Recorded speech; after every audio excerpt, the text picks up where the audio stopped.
right. Last time in Renascence, you guys, sessions ago, undertook this quest from the gatekeeper to repay Noel's debt.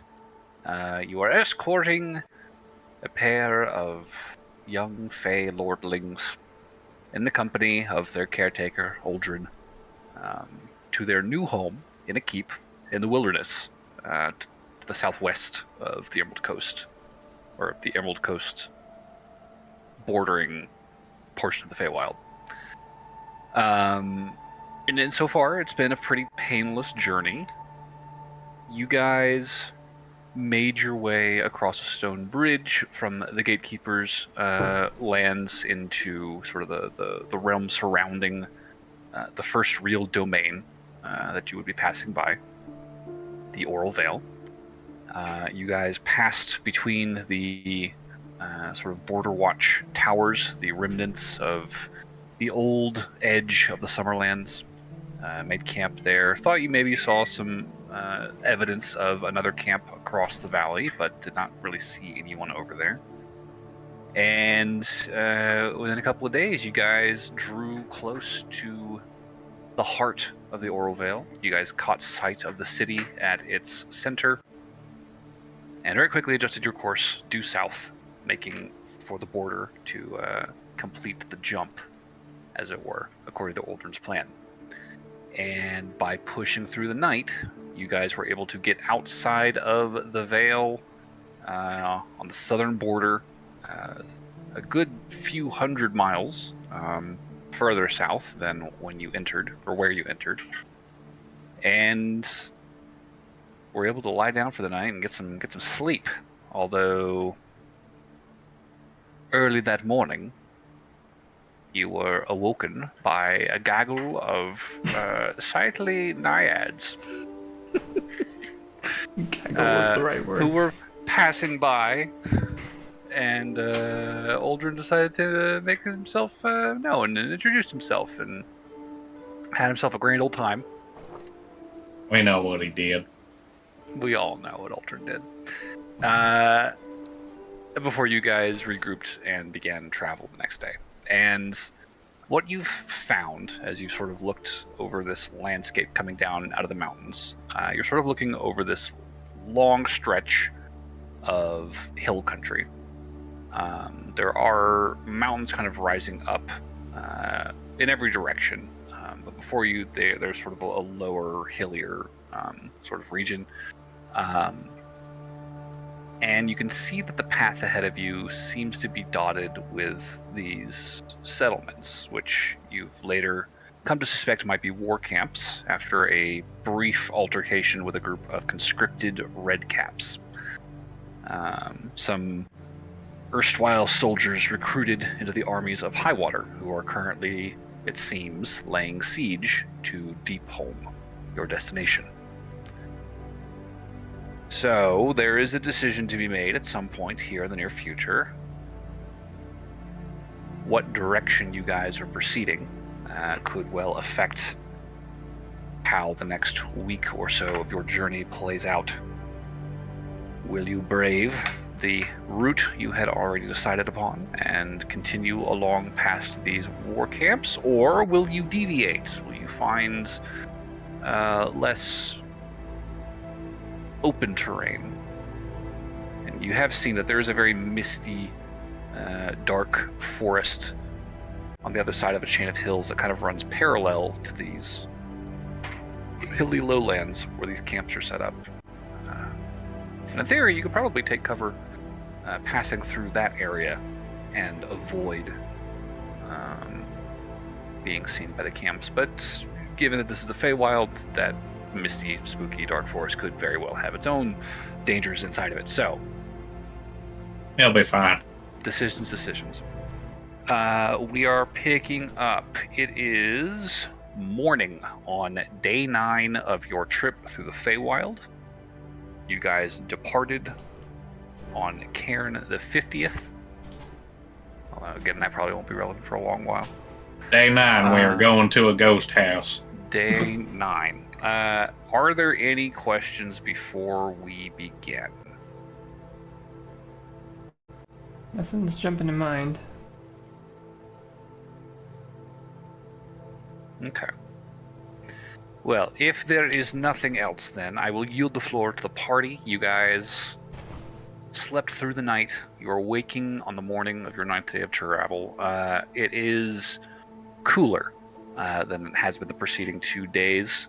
The winds have shifted. There is a cold front sort of blowing in from the east, sort of over the mountains from the coast.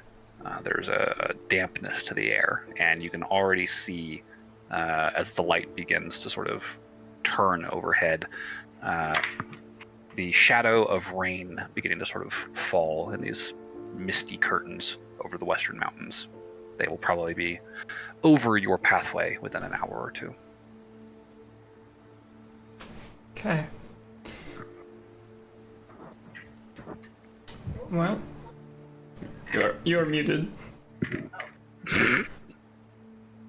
Aldrin will pull out his sending stone and do a sending to Kai Simeon. Good way to start things. Okay, what is Aldrin sending about? He's gonna say there's his nuts is in the way to the place. What's his nutses? Yeah, Bad guys. the deep people. I also forget what they were called. High water. High water. Yep, that's High it. water. So there are high water troops in our path to Deep Home. How should... Should you mention it looks like they're like war parties? Yeah. Yeah, so you're looking, you're kind of up on this gradual slope, kind of like walking downhill. You can see, tens of miles out into the distance ahead of you. And when the sun has been more obscured by the surrounding mountains, when it's been darker on the landscape, you've been able to make out the looks of like firelights, like clusters of firelights, kind of along your planned route, miles ahead of you.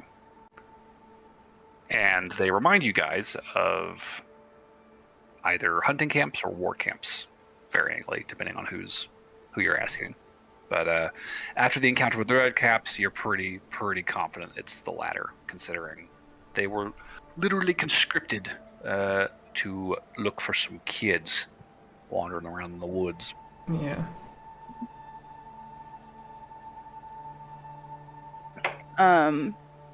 But basically, he'll tell him about the war camps and if we should go through the deep, dark, scary forest, or should we try to sneak past the war camps? See if he has any opinions on the matter.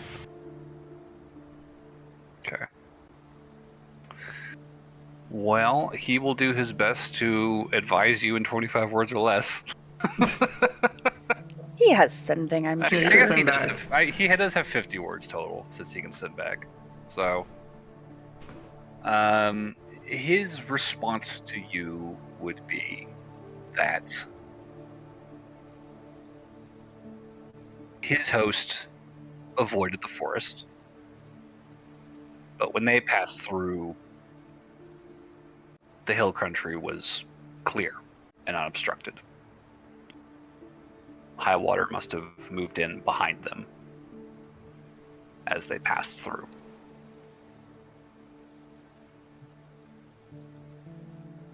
He did not like the look of the forest, hence why he avoided it. But given the circumstances have changed, he trusts Aldrin that you will make the best decision to ensure the safety of his children. DM's not gonna let us get out of this one, Aldrin. That was so unhelpful. Okay, wasted a sending stone. Wonderful. I mean, what else are you going to ask him? Well, I guess the question, his other question was do we still go to Deep Home or do we avoid it now? Is the other thing. I mean, the route to Deepholm would have been Uldren's original plan. This was the route the Caecimian took.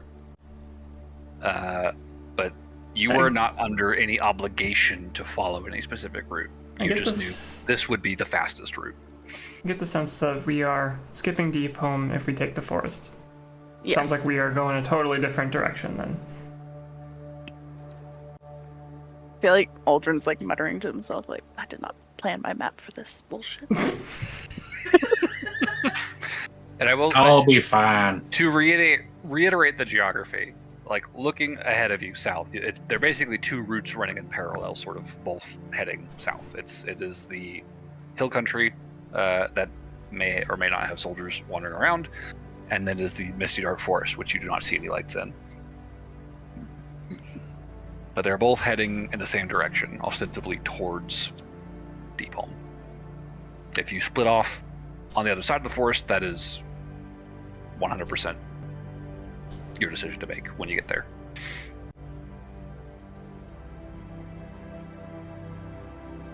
Let's go through the deep, dark, terrible woods. As much as I'm unhappy to do that, I am inclined to agree that it makes the most sense, given they are literally looking for the kids.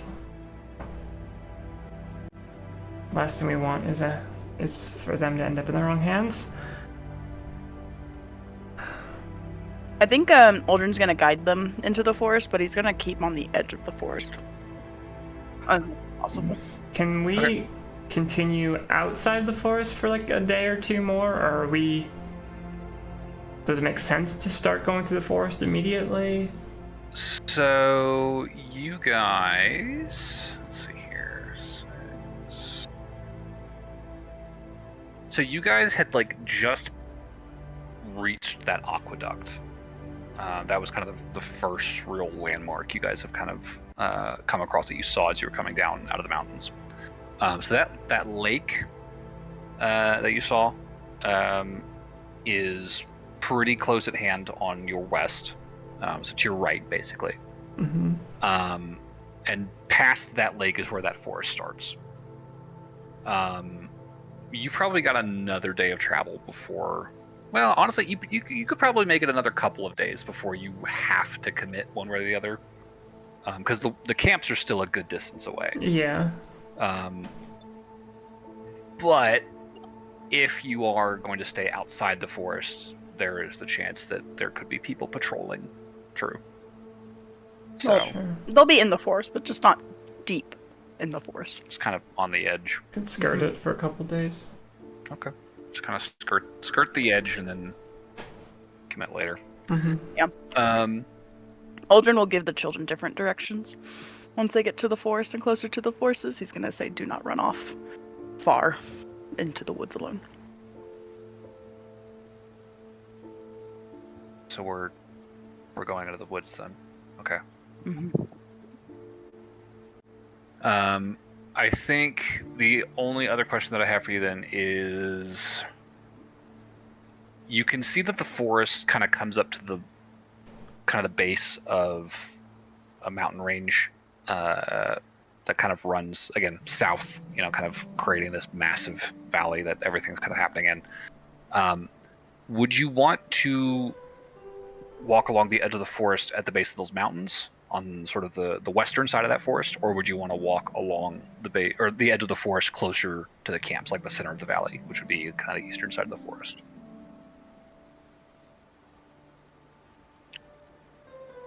Thoughts? I'm having a really hard time picturing this. We go walk forest. Yes. Army's just thinking. Okay, let me open a map. I will give you basic. I mean, we have Aldrin's map. I don't know what more information you could possibly have for us. Yeah, Aldrin's map is very, very good. It's very detailed. Okay. So, you guys are up on some hills, right? There's this aqueduct. There is a lake that is kind of behind the aqueduct, right? Okay. And then you have the lights that are sort of in the distance up ahead.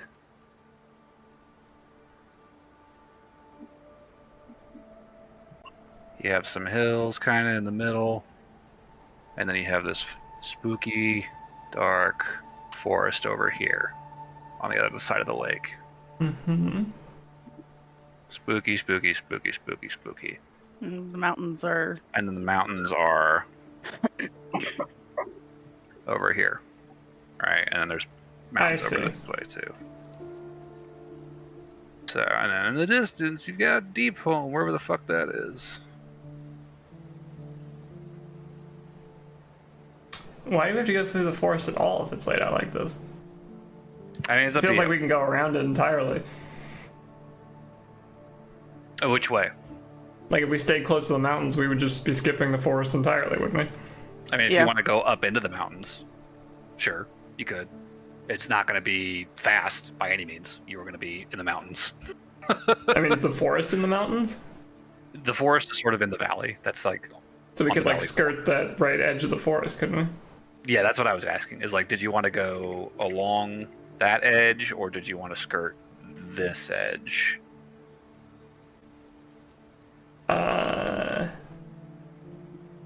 Which one is closest to the war camps? Is it the one on the right? The war camps are On the left. Just those nice. war camps. Okay.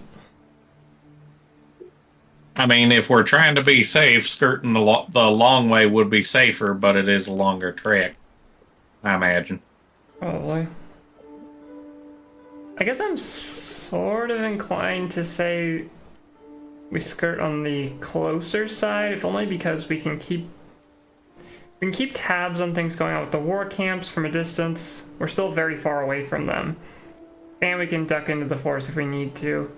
And it's a shorter distance. There are advantages to both, so. True, Yeah. I'm just thinking of search parties. I am a little worried that we are entering uncharted territory here, so I want to make sure we know where the fuck we're going to.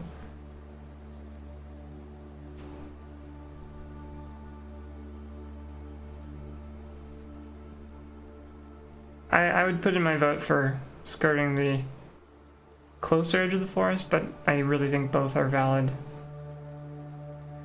Yeah, I don't. Aldrin doesn't want to go in the forest. I feel like he's worried about the war camps, but he's also like, oh, I think we could handle the war camps. Well, They're literally looking for the kids. Well, yeah, And the problem with the war camps is, like, yes, we can probably take a lot of these guys, but if even one of them gets away, that's a huge problem for us. And it becomes a lot harder. It becomes kid rescue. I mean, even if they don't get the kids, just that information that we're floating around means that search parties will definitely be on our ass then.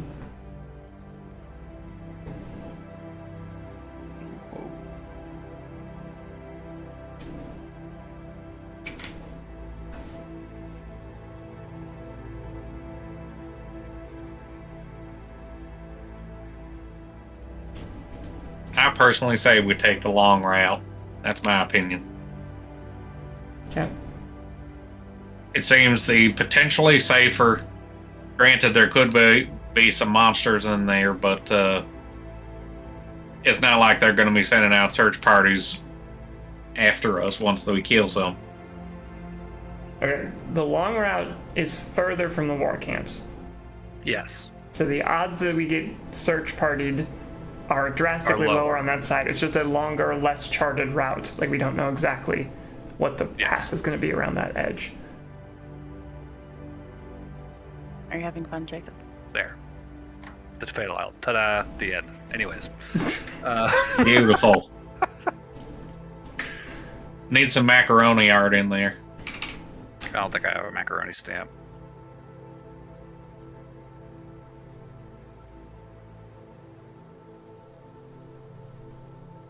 So, given Oh that... shit! It's Burberry. Oh my gosh. It's the burb. Burberry has woken up. I'm greatly concerned if this is how you greet my arrival. What happened?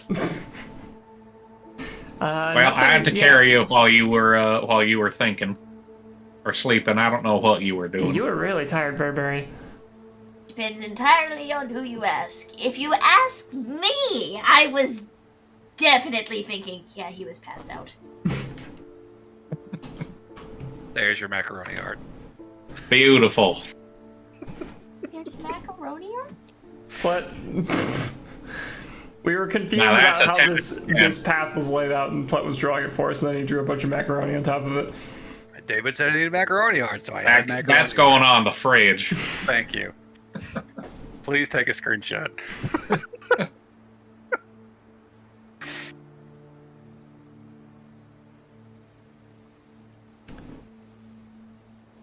Okay, well, we've got... Quick sum up for any itty bitty bee who just got here. Yeah, we've got two options. Wait, can you see Plet's stream? Makes things easier to explain, surprisingly. Yes.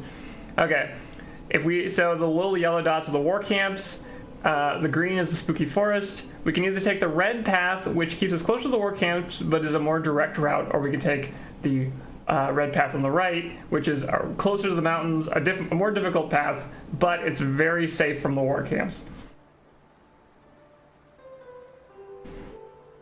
I vote safer from the war camps, mostly because we haven't exactly had the best track record with stealth in the past. That's true.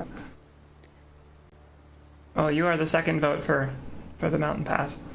I think Aldrin doesn't want to take the mountain pass unless the whole party's okay with it, because he knows you guys are on a time crunch. Well, I mean, a few days off isn't a problem. It's just whenever we get into the weeks territory, I think. Yeah. I mean, our goal is to get these kids there safe. Mountain pass, probably the safest option we've got. Like I said, I think there's cases for both. But I'd happily do whatever is the majority.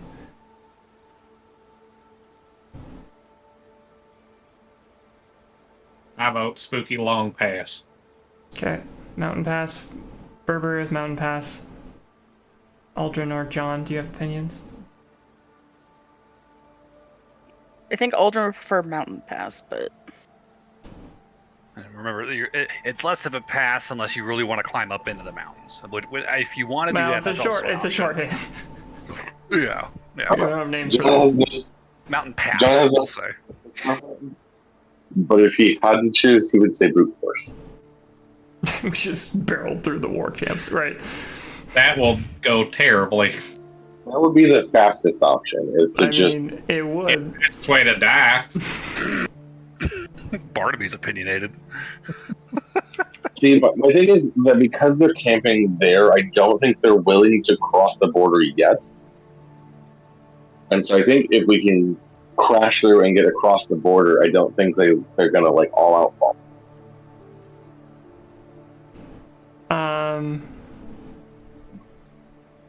I mean, we are upsetting an army if we stumble once. Yeah, a few red caps here and there ain't too bad, but I may have unlimited ammo, but I can only squeeze the trigger so many times. It's a strangely good analogy. You have infinite ammo? Yep. Alright. I don't have a specific preference. That's just, if I had to choose, that would be what I would choose. Sure. I think the mountain path is the current winner. Why is everything covered in blood now? The sunset shadows there. I don't know. Yeah, he added tomato sauce to the macaroni. We'll catch up. But shh. Okay. Well, in the interest of moving this forward, I think we're going to do the mountain path. Okay. With that said, I'll stop drawing.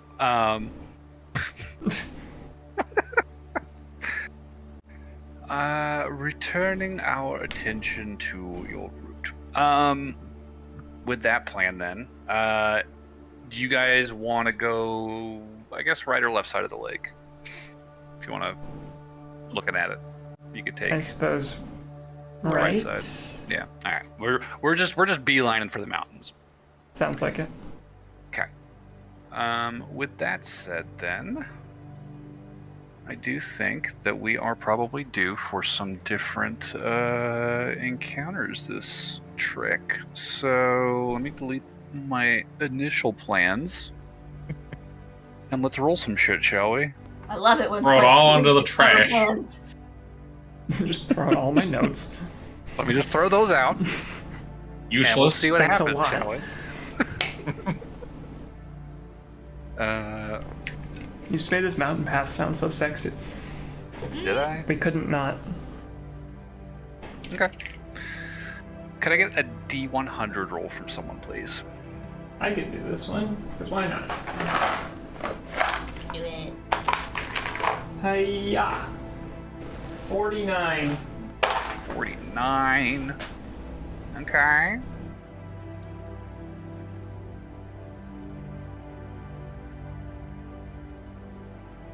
Interesting. So I think towards the end of your trek today, you would cross the land and then sort of round this lake early on in the day. There's probably a handful of nymphs visible along the banks of the lake.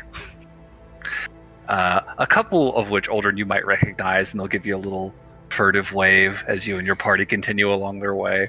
He'll give them a wave back.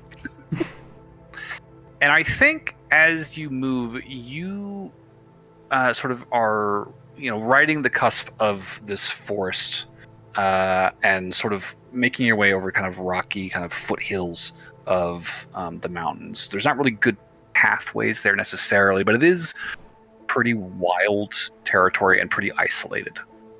There's not a lot in the way of anything that looks civilized over here. There's no ruins to speak of, no sign of armies moving through this area.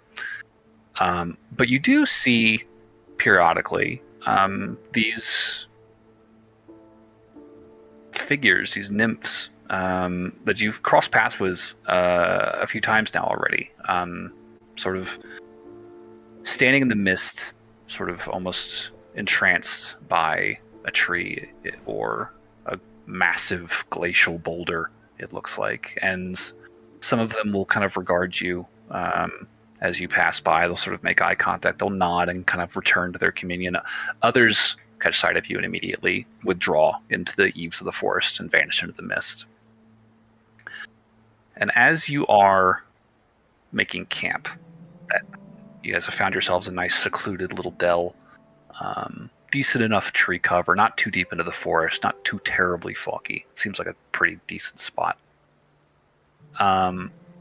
You've all got decent enough passive perception to see as a procession of these now somewhat familiar figures sort of makes their way from the mountains sort of down the slope into the forest, almost sort of gliding through the mist. And watching them, you can see that these are more of the land pads, the chthonic nymphs that you encountered on the bridge. And they don't pay your camp any mind, but they are moving with purpose, and you can see them very intently, kind of single file, disappearing into the mist, heading east.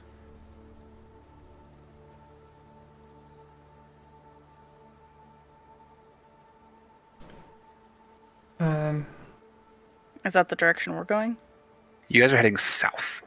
Okay. As east towards the war camps? Yes. Aren't they they're spirits that like harbor souls to the plane of the dead or something, right? Sort of. And Damien will chime in. It's not really anywhere for souls to go around here, so they just sort of get reborn after death. I think they've got something to do with that process. Is there a chance they were moving such intent because there is a battle going on in that direction? I mean, Endymion looks to Uldred at this point. That would be his conclusion, I think. Just trying to suss out what they might have been up to. That's all. We've seen a lot of them.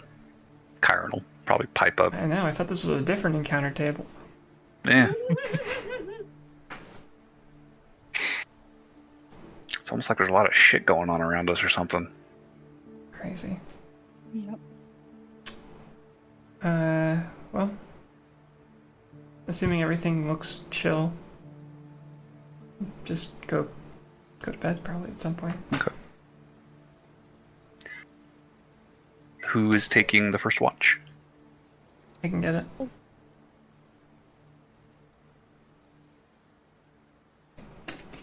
Go ahead and give me perception.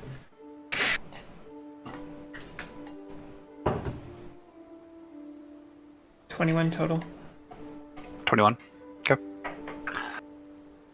With a 21, you sit in the perpetual twilight of Feywild, shaded by these towering pines, and watch and listen. It is quieter on this side of the lake. You could hear bird song, you could hear the occasional rustling of unseen wildlife kind of creeping around your periphery as you were coming down out of the mountains from the Oral Vale, but here it is very still, very quiet. And even purposefully sitting at the edge of this forest, there is something unnerving about the way the mist here seems to collect and curl around the trunks of these trees, tangling itself in the branches. There is something almost alive about the way it seems to reach out and recede, almost like the tide. And over the course of your watch, I think you do take note with a 21. It is noticeably dimmer this close to the forest, where there has sort of been this high twilight constantly overhead. Close to the forest, there has been a shift in the lights to an almost crimson, near total sunset. The land is definitely shifting as you continue southward, and this route promises to continue shifting as you go. Does this fog and darkness remind me at all of the Shadowfell?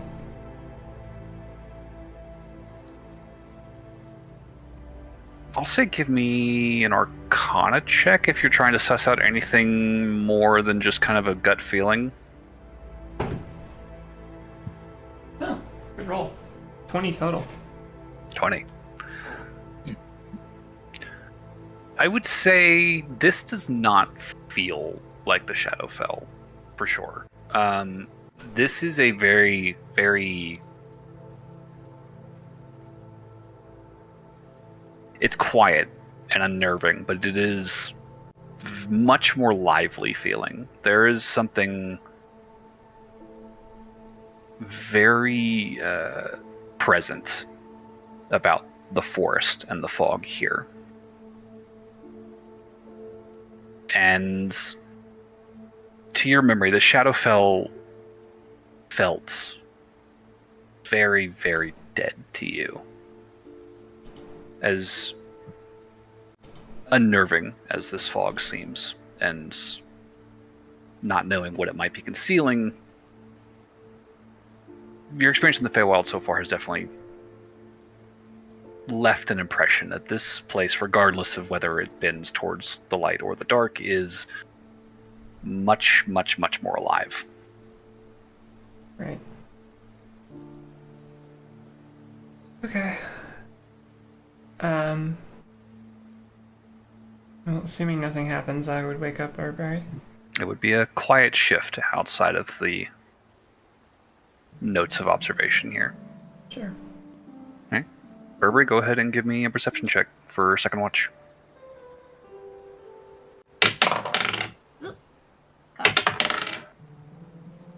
That was almost cocked, but landed on the desk. You love it when it lands on the desk. What'd you get?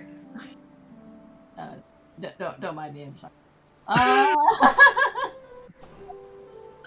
14. 14. Okay.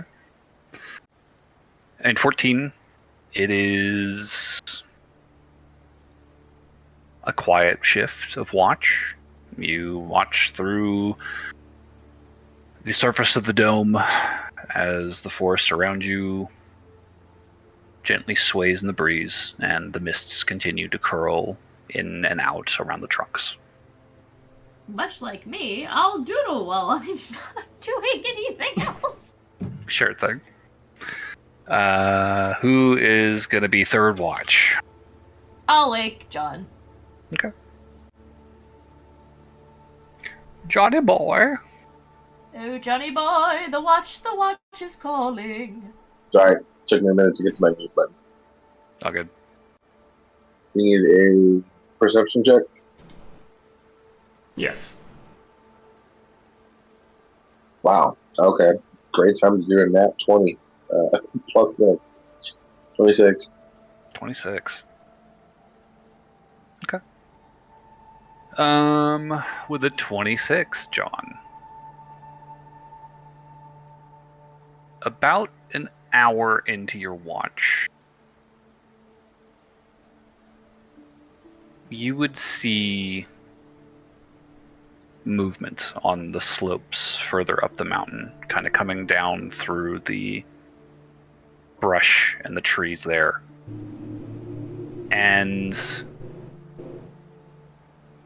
once more, another procession of these lampad, these sort of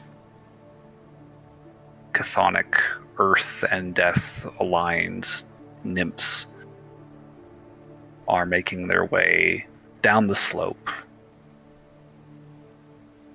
heading eastward. And this procession breaks as it sort of nearly collides with the dome. They seem to kind of almost head straight towards it and then part around it, like a stream, and sort of regroup on the other side and continue on in their path. And as you watch them walk by, you can see, much, much more clearly these stony bodies, these eyeless faces, these sort of crystalline protrusions almost sort of growing from their scalps, from their shoulders, these almost like dark crystals shot through with these small speckles of white and green. It's like a creepy school of fish. Very. They have an almost kind of skeletal frame to them too. At this distance, you can see. If they didn't look so earthen, they would look very, very emaciated. And as you're sort of just watching them passively, most of them disregard the dome. But one of them pauses. It nearly makes it past you before it stops mid-step and turns to face the dome. The others continue on past him, but he or she, it's hard to tell, begins to lean in, almost as if to inspect the surface of the dome. But you can feel this thing seems to almost see through. It looks almost as though it is inspecting each of you in turn, slowly considering the presences inside the dome. It's pulling a Toph. It's looking at a sword's feet. John Wade. John waves his hand at it.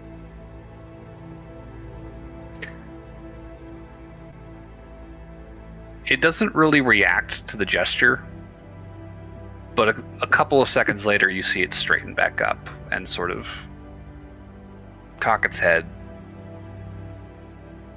and then turn back towards its fellows and continue onwards with them.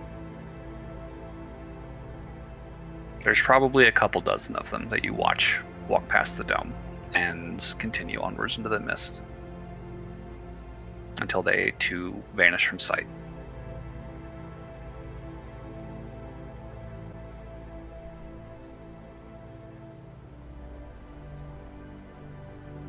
That was creepy. Plus foreshadowing that one of us is gonna die. Probably bark again. Does that even count? He dies every mission. He didn't die last mission. Is it really dying if you can just rebuild him within an hour? Look, that's beside the point. It's a complicated question. I mean, technically in video games you have 3 lives, but you die at each of them. It's still, I suppose. still a death. It's just a small. I guess death. the distinction I'm trying to make is this a creature that requires Revivify to revive it, or is this something you can just put back together because it broke? Does it have a soul? Does Bark have a soul? Where's his coin? No. But with that, John, I think the rest of your watch will pass without incident. So if we want to pass to the next person, give me a perception check. Who's the I'll next do person? it. Barnaby takes the last watch. Ooh, Aldrin gets a That full is night's gonna sleep. be I know, right? a 12. 12. Man, these woods sure are creepy. But your watch, thankfully, can be conducted from the safety of the dome and will pass without incident. Good. So- Ain't that bad. It's Once you get over the terrifying pit in your stomach, but relatively painless. It's not too bad. Yeah, that Um, forest does not sit right with me.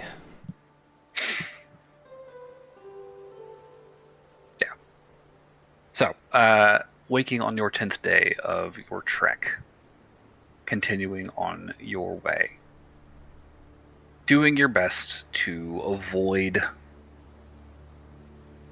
wandering too deep into the forest, keeping to the edge, and trying to spare yourself the trial of climbing mountains as best you can to do so. The next day passes fairly uneventfully. Again, Noel, and I think others will begin to kind of clue in that this is definitely a very different woodland than you have been moving through these past week or so. It is uncomfortably quiet. You do not hear or see much in the way of movement or life. But all the while, you can see the mist ebbing and flowing. And you can feel, or maybe imagine, that there are things concealed within the fog bank.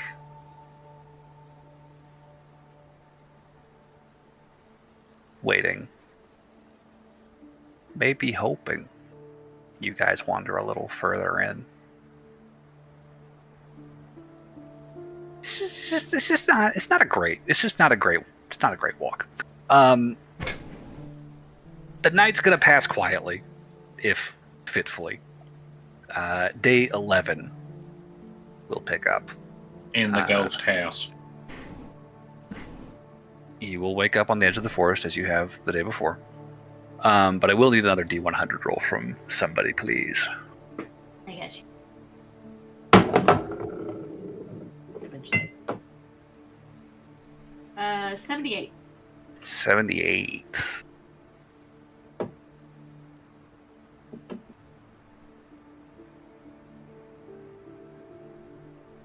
When I got the D100, I thought to myself, I'll never use this. Here we are.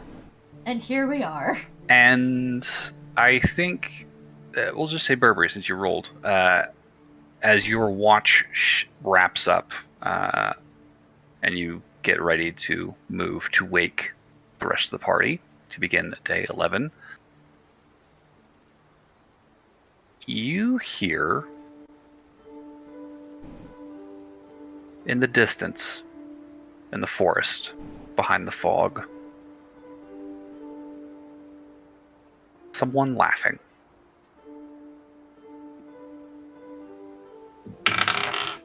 Terrifying. Oh, what's so funny? Someone tell a good joke or something? I think so. I wonder if it was a dad joke. I hope I bet it was a dad knock joke. knock. Oh. But there's no house. There has to be a house for knock knock jokes. Well, couldn't you knock on a tree? Well, then I guess someone would be there? Doesn't necessarily need to be a house, there just needs to be a door. Anyway, what is the deal with his laughing? It is distant. It sounds like it is sort of echoing through the trees. This is not like close at hand, you know.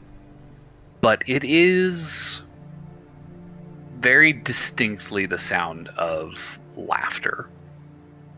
And this is not cackling like you heard from the bickering hags the other night. This is genuine, mirthful laughter. Genuine. Genuine Is it sounding. like stopping and starting, or is it just someone just having a grand old time? I think Burberry hears kind of like a peal of it that just kind of goes off and then fades away.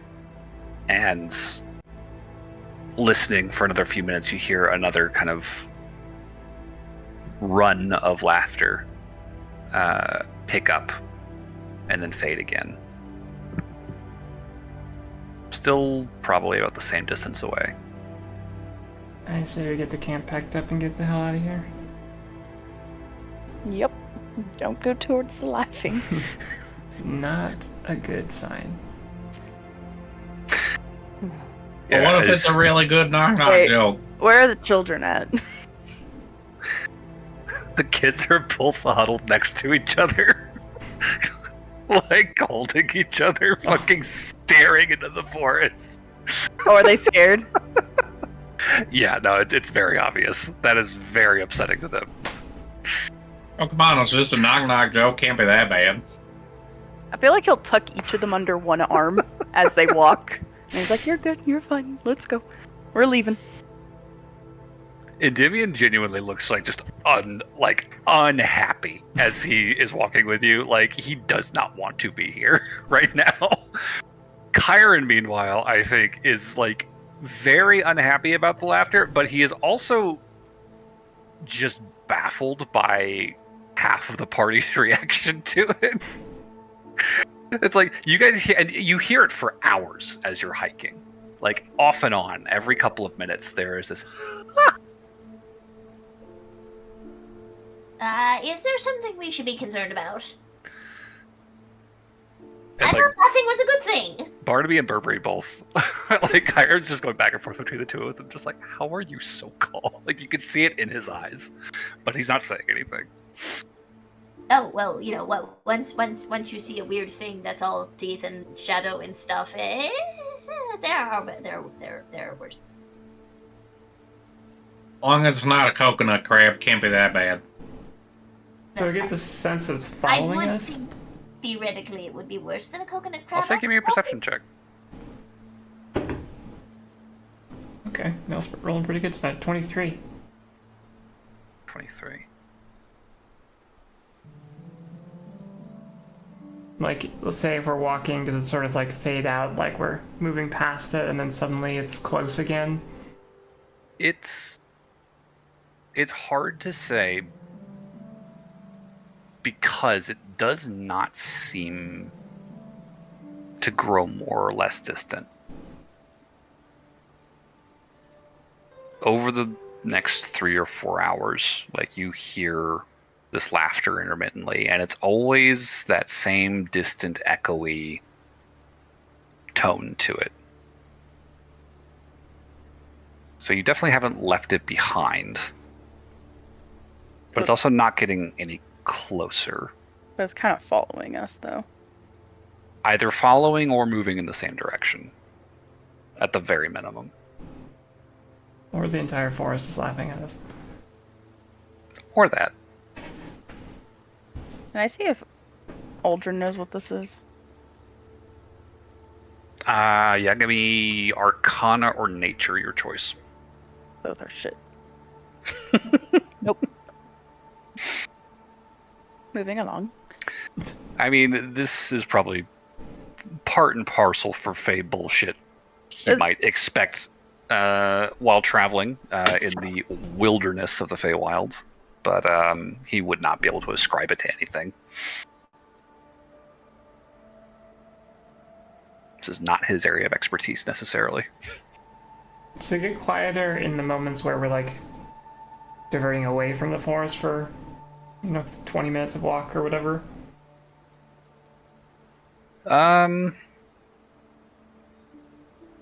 Maybe slightly.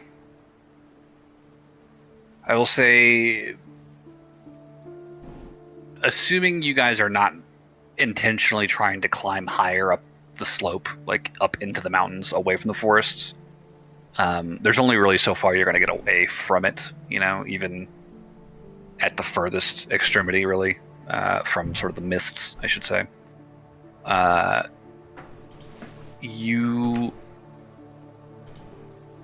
You would need to make like a concerted effort to climb up and away from the forest if you wanted to get away from the laughter. Okay. I mean, there's always just earplugs. It's still around tonight. We might make a different decision, but during the day it seems like it's not moving in on us. Okay. We could also find the source and kick its teeth in so it stops laughing. I'd rather not get lost in the woods. Wait, actually, wood time? That I could make tons of wood joke. I mean, on second thought, half of me is telling no. Boo. I'd like to avoid whatever the fuck this is if we can, but it seems adamant on following us. So I guess we'll see tonight.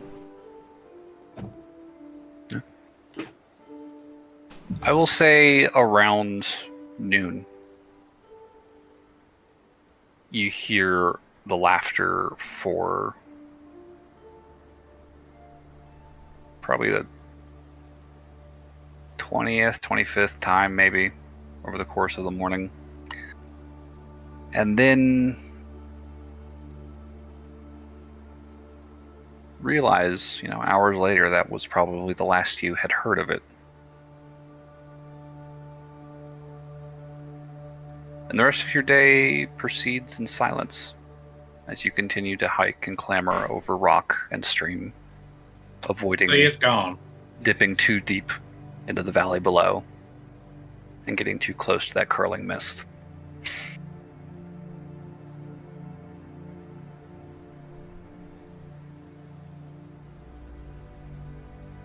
Okay. It's great. The quiet is almost creepier now. By comparison, it's fucking weird. Oh, I mean, freaking weird. That's better. There are youngins after all. Aldrin cusses all the time. Chiron will say very brazenly. You know what? You're right. Aldrin does curse all the time. And it's not something you should pick up. You're just a buzzkill, aren't you, Barnaby? No, you should listen. I'm just trying to keep things decent. You should listen to Aldrin. That man fucks. Chiron and Endymion both just kind of make the same face. It's like very much a twin moment where they're both just. Ugh. No, it's a pun, cause he's both promiscuous and he curses. Thank you, Pepper.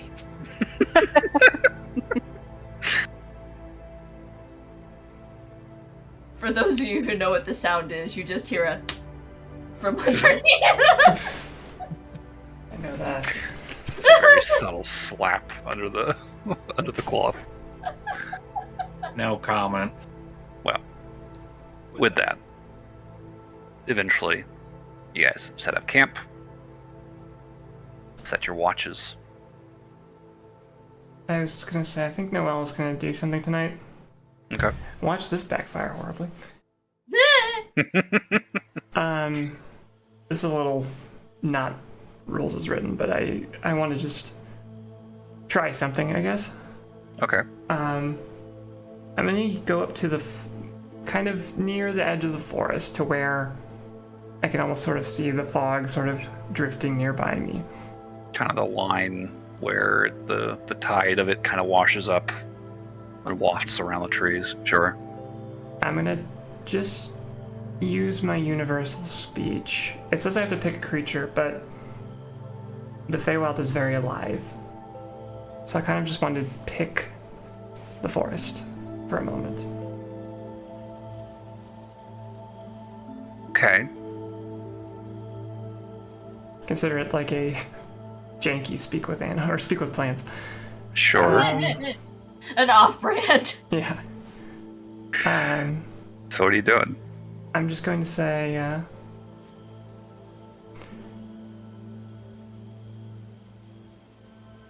to any creatures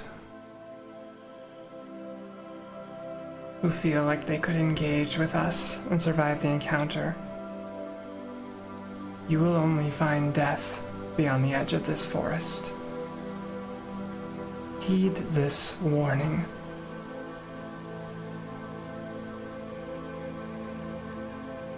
Okay.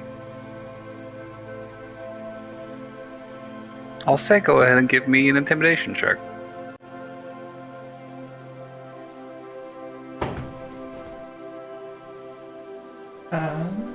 It's not as high as my other stuff, but that was still pretty good. 22. 22. Noel just stares the fog down for a couple minutes before walking back.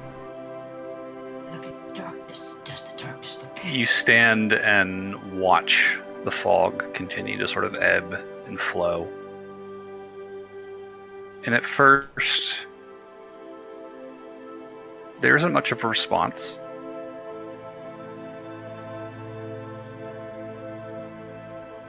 And then, very faintly, you hear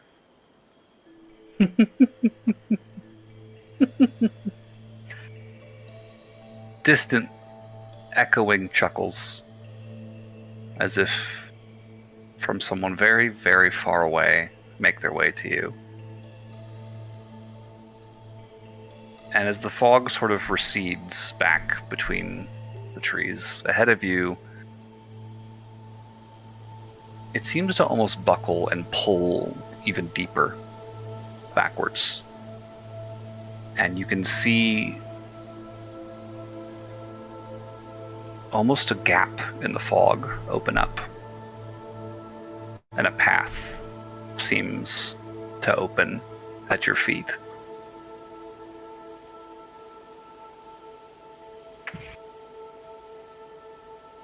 I wasn't expecting it to go that well.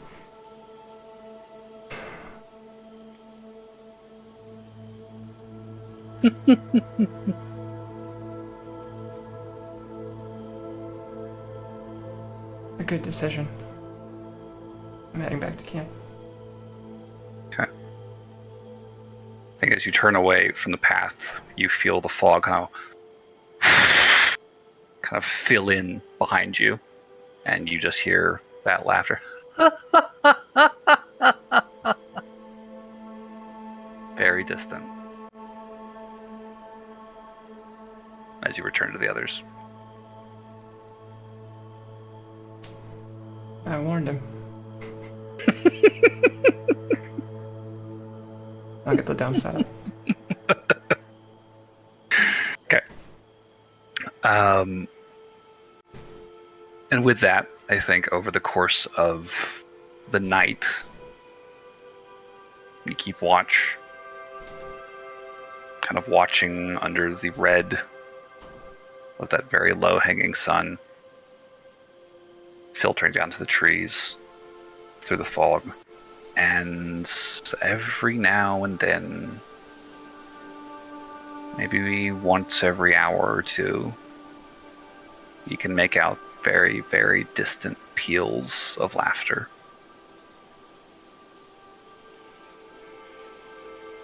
Until it goes quiet about 3 hours before your long rest is up and you all wake for day 12 of your journey. Okay.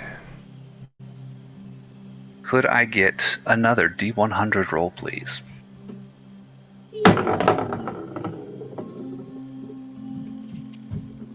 Oh, let's go back the other way. A very Feywild desk. It's okay. 32. 32.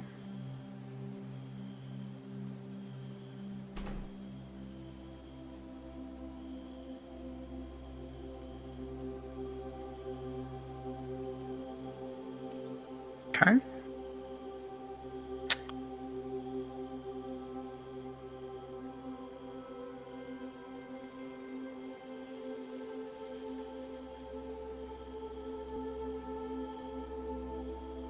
Today, the forest is quiet. And at this point, you guys have been traveling more or less in its shadow for about 2.5 days. And it's been outside of the lamp pads you saw the first day and that evening. It's been very, very quiet and very, very uneventful outside the laughter, which is not there today.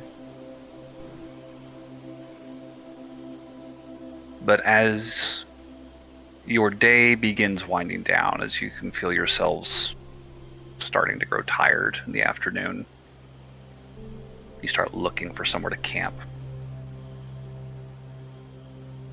You will see, through the fog, not too far ahead of you, the very faint, muffled light,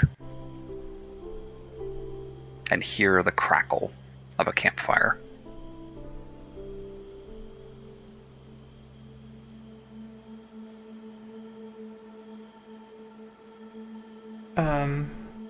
Will I stop? Any voices? Give me a perception check. Okay. No, I was killing it today. 27 or 26? Yeah.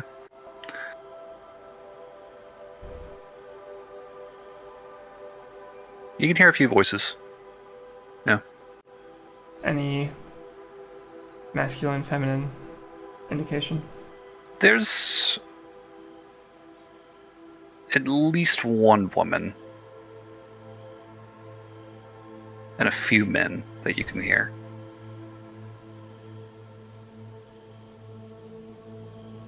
They're speaking very quietly intermittently. It's not a constant conversation. It seems to be a very low-key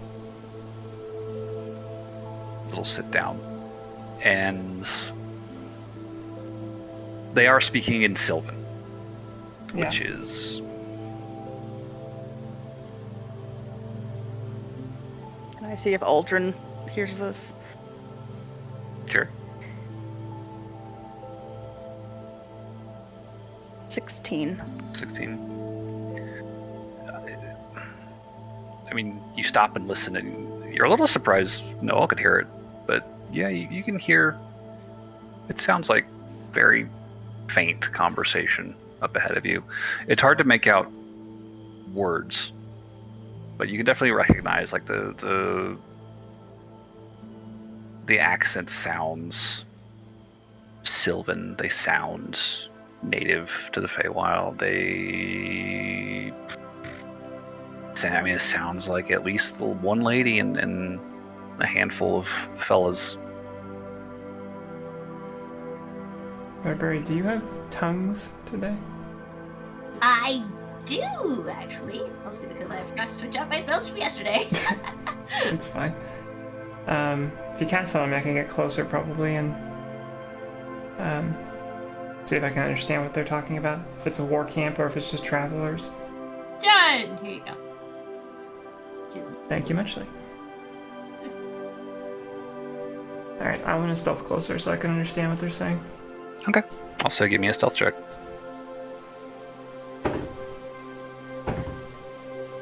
20 total. Okay.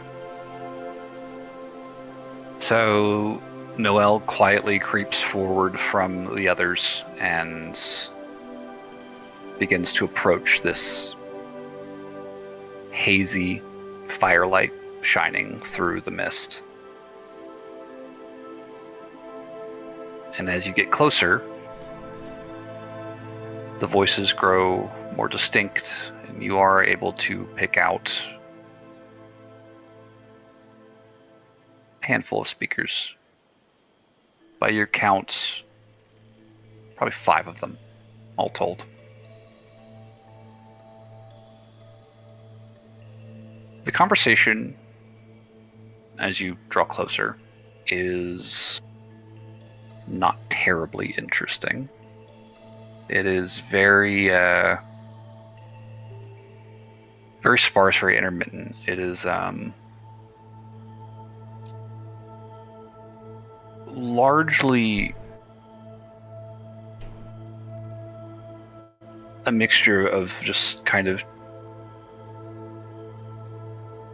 doling out camp chores and the occasional dry bit of banter between the 5 of them.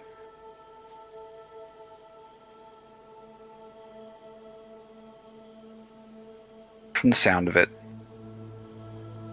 they've been here a while. Their food's almost ready. And they haven't seen anyone in the time they've been out here. I take it no comment on deep home conscription, the war efforts. As you get closer with the 20, you begin to see distinct tongues in the flame kind of taking shape through the fire, or through the fog, excuse me, and these humanoid silhouettes visible sitting around it and kind of moving about, kind of messing with packs, arranging food over a spit, and kind of wandering out to the perimeter every now and then. Sitting and listening, they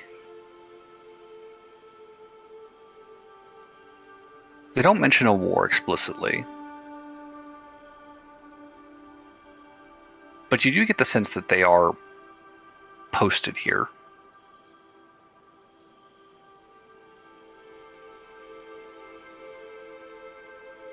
And there's a bit of the conversation that comes around. One of them kind of turns to the woman and is like, "So when can we expect relief? Been out here long enough, I think. Not seeing hardly anything. Don't think there needs to be 5 keeping watch on the western front, or the western edge, excuse me." And then the woman voice responds and just says, "We are here for as long as we are needed here.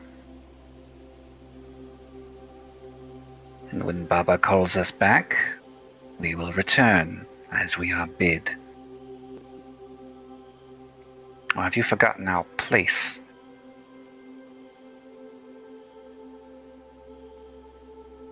Then a third man says, "Hey, doesn't mean anything by it, does he?" You see one of them kind of just lean over and just kind of gently rib the guy on the shoulder. It's just boring is all. Quiet out this way. A lot more going on the eastern side, I hear. Might see some action if we were out that way.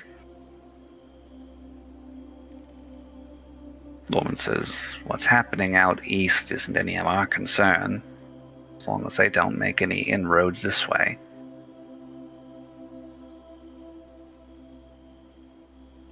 As far as Bob is concerned, this is an opportunity in the making. We just have to be patient.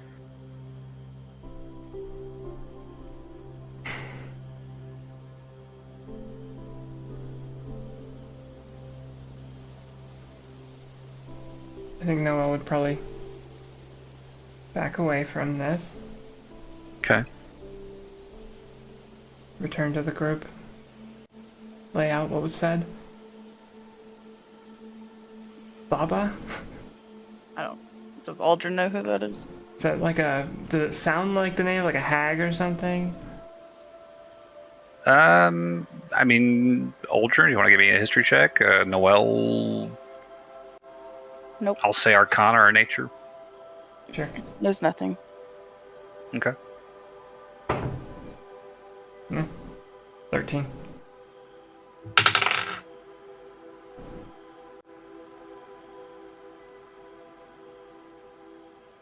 The only things that would come to mind, and what did the Aldrin roll exactly?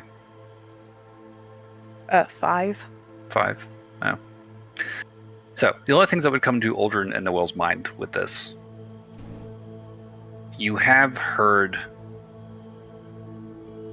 of this Baba.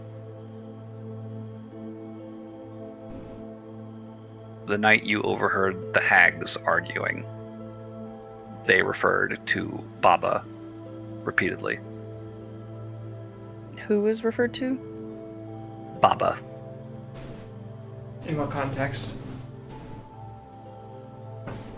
The hags were arguing amongst themselves who gets to stay with Baba and who needs to go. Hmm.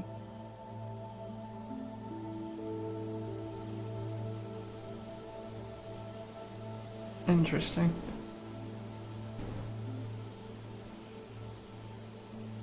Well, I didn't get great vibes off of them, but it sounds like they're separate from the war effort. They seem more intrigued by it than actually engaged with it. More fans of Baba.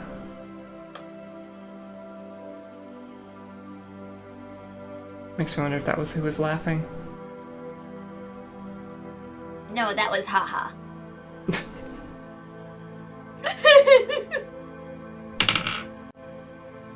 Appropriate. That's good. I am not really sure. I mean, I don't think if we go in guns a-blazing, we'd have a problem, but I don't know if it's necessary that we do.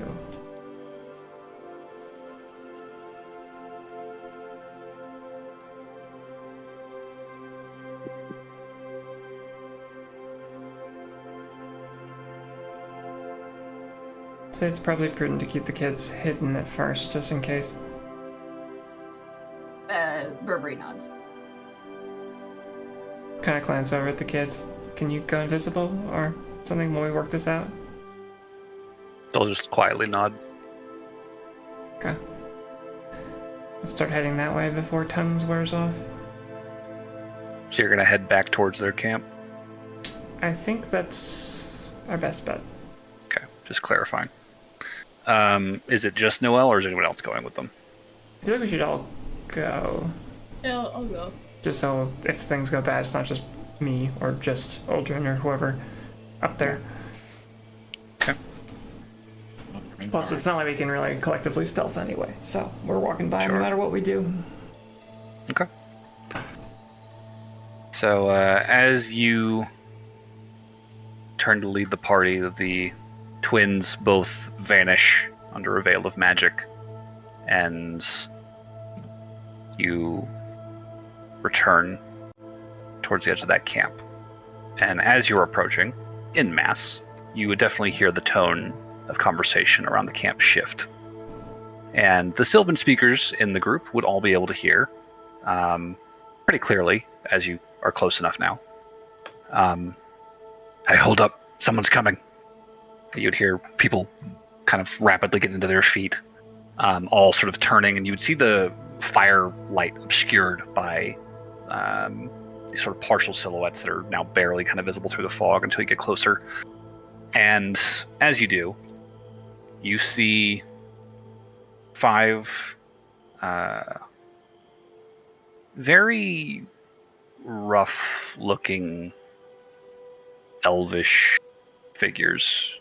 They have a similar sort of face and physique to Aldrin. You know, the pointed ears and the very pronounced, cheeks and jaws, and just ruggedly handsome individuals. But they are road worn. The hair is pulled back into this kind of mane of braids that have, in various places come loose and are kind of fraying and then kind of tattered looking. You can see bits of leaf and dirt kind of tangled up in there. The face is smudged. A couple of them have small little cuts, visible across their nose or on their cheeks.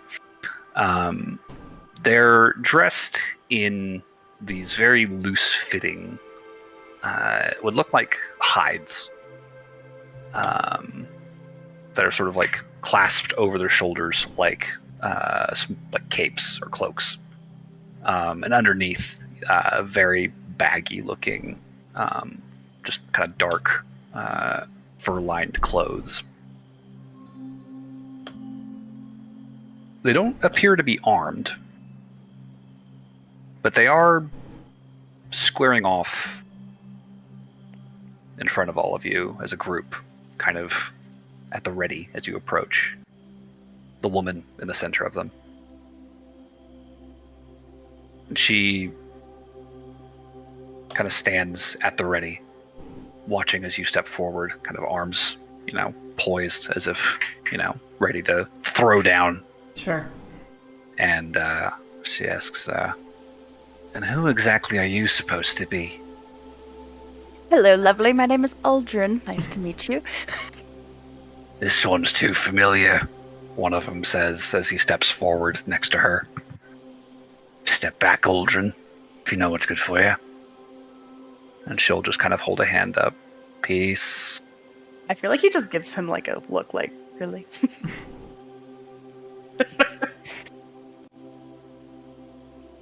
You lot are a long way from civilization, Aldrin, the woman will say.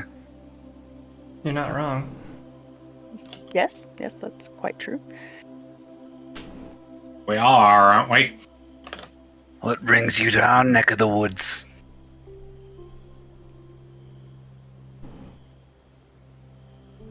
We are travelers, venturing across the Feywild. I feel we need not share more than that. Venturing, is it? He'll kind of look to the others. Adventuring, she says. Well, I said venturing, but it's close, I guess. You saying my ears are bad? Yes. He fucking immediately shifts focus to you. You can tell you're his new least I favorite. didn't say anything.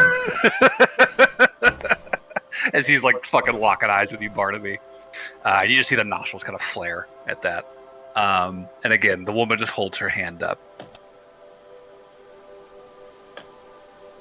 Just venturing then. Traveling. Attempting to get someplace safer. Then you've heard, I suppose, what's happening in this valley of late. We are aware. And where do you stand on the whole thing? You lot with high water? I hear they're making a play for the area. Kind of glance over to Aldrin since he's a little more knowledgeable about the political aspect of all this. I don't know. We're not with high water, right? No. Aldrin knows Highwater is not a fan of him or Caecilian.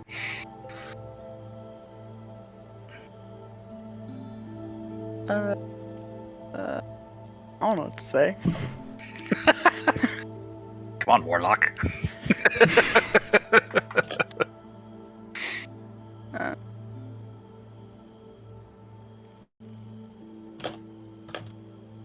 I guess Cat got your tongue. if Aldrin has nothing specific, I would probably say something like, we are against the conflict, regardless of where our specific allegiances lie. That's not a no. It's what? That's not a no. I hate high water. They hate me. It's a great time. But they don't care about them. I'm still just figuring out what all the names of the cities are.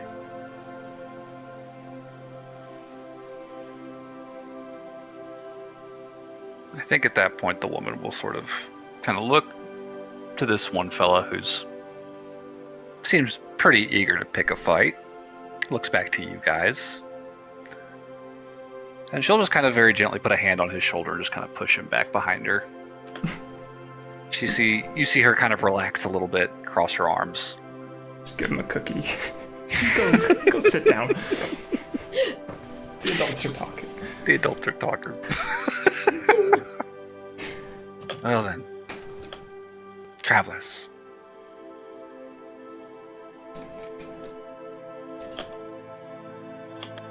Dare I ask where it is you're trying to go? As I said, you are a long way from civilization. And these are not the safest valleys in the wilderness. We Not are for strangers, at least. just Well- trying to make it home. And to be fair, technically, since we're not initially from the Feywilds, everywhere is dangerous. Too true. There is a lot of magic around here. It's fascinating. Might we ask why you're posted out here in the middle of nowhere on the edge of a mountain slope? This is hardly nowhere. Just gotta look around. You just like look around again. It's just like this fucking rugged. Did I just miss something? no signs of civilization. And I mean, seeing your confusion, she kind of chuckles again to herself. She says, "We have our orders. We are keeping a watchful eye out for any unwelcome trespassers along the border." And what is unwelcome? Well, high water for starters. Although they seem more interested in our neighbors to the south. We've not seen much of them this way. Frankly, I think this might be, well, an uneventful watch. I'd like to keep things uneventful if possible. Well,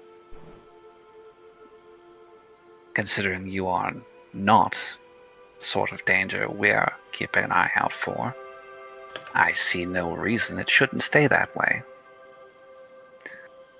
Though I might ask, if you are looking to get home,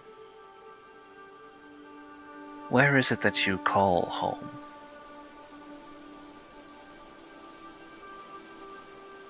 You might be veering off course. Nope, we're good. Wait. My are map you is saying very that the good. Feywild and this is actually Burberry getting excited. Are you saying the Feywild actually like correctly overlaps with the regular map? I always thought you just got thrown around randomly. The regular map. If any of these guys spoke common, they'd be very upset right now. The King of the Hill meme. Well, no, because you know, there's the map that we know it, and then there's the Feywild map. No, I know. It was just you call it the regular map. Term it, yeah.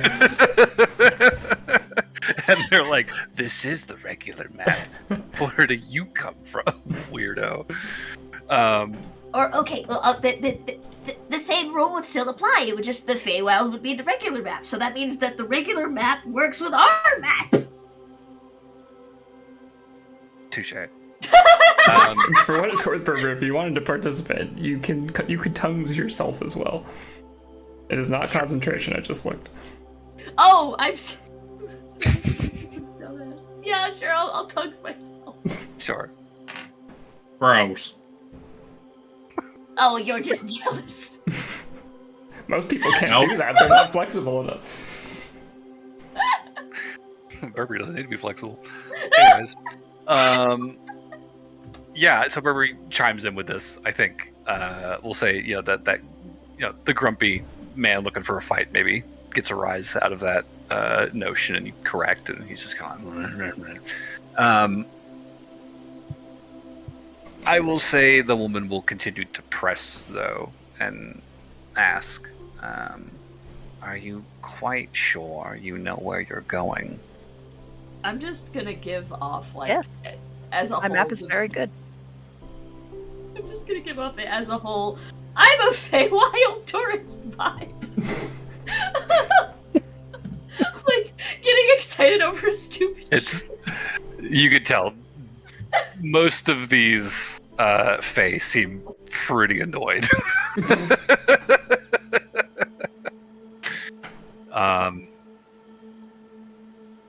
And the woman, I think, will probably just kind of shrug at that and say, well, if your business is that secret, then I suppose you've a right to keep it to yourself. I would advise, though, if you continue as you are,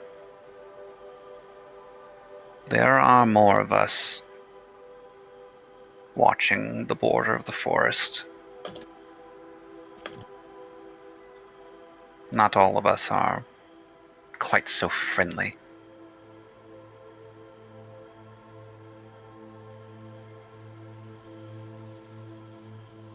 Well, given that we are not aligned with high water, it sounds like we have no quarrel with each other. Best of luck. Regardless of your overall disposition.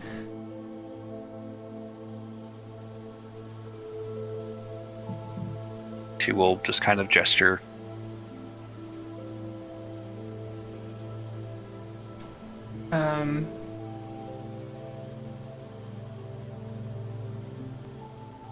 Might we ask who you watch the forest for? Surely no one does this voluntarily.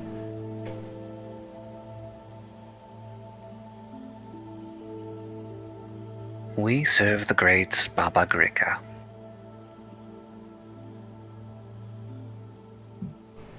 Afraid I'm unfamiliar with that name. She is the lady of these woods.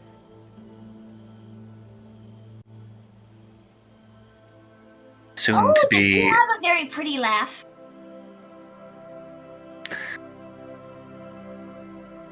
Then you've heard her.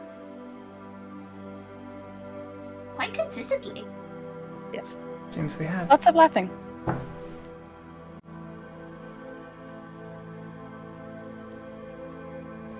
We do share a certain...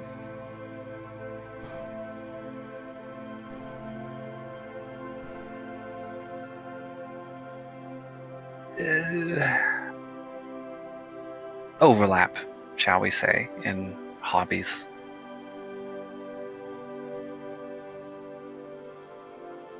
The Baba is on the rise.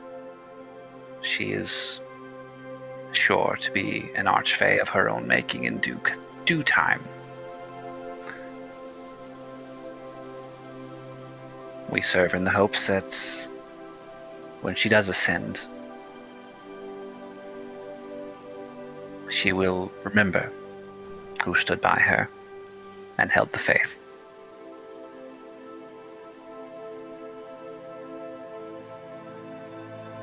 Well, I wish you the very best of luck in your endeavor. Seems we have no quarrel with one another, and no further need to continue this conversation. Be careful. Some of us bite.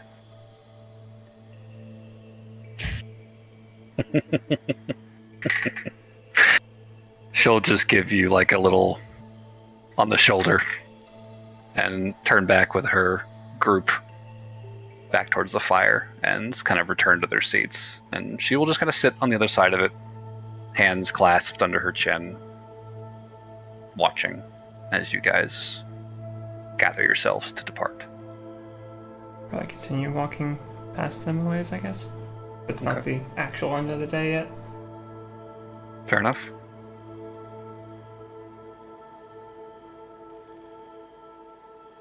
Baba Grika.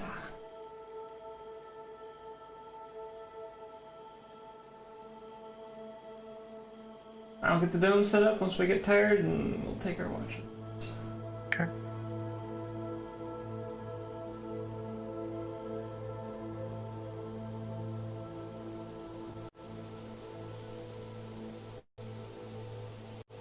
I think that night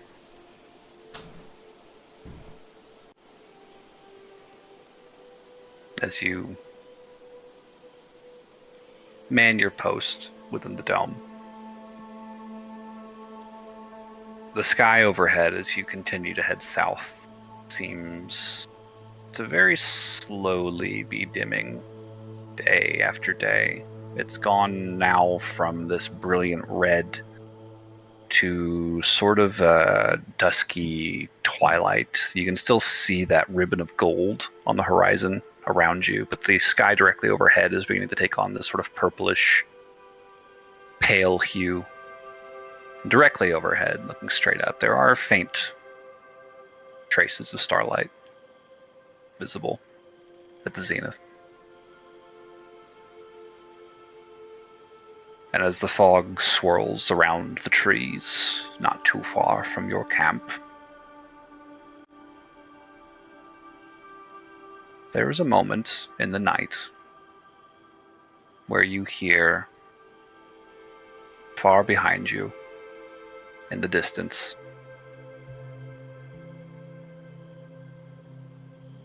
the chilling howl of a great wolf.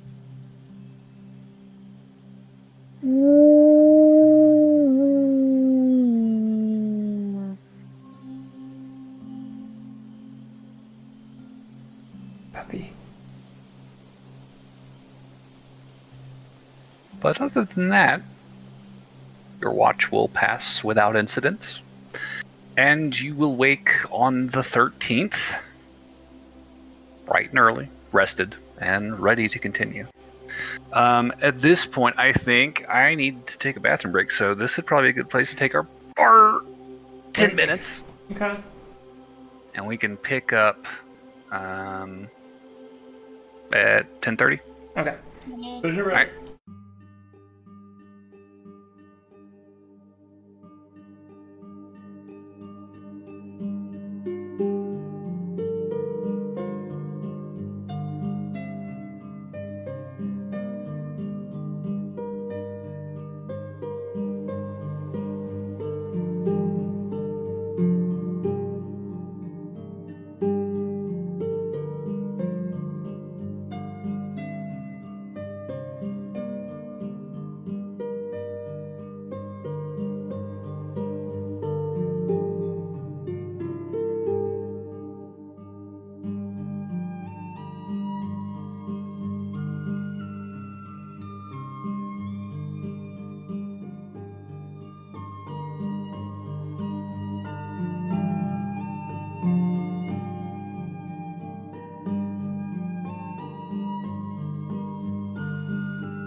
Stream is back.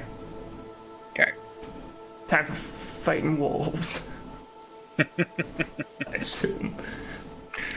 You heard the one howl overnight, but beyond that, did not see any further sign of wolves or otherwise wandering around over the course of the watches. And come morning, another quiet day of travel, wandering along the eaves of the forest. 4 days now you guys have made. And as day 13 wraps up, you find yourself still camping out on the rocky slopes overlooking the misty forest floor, and clambering up a bit just to try and get a vantage point. This forest, it just continues stretching on.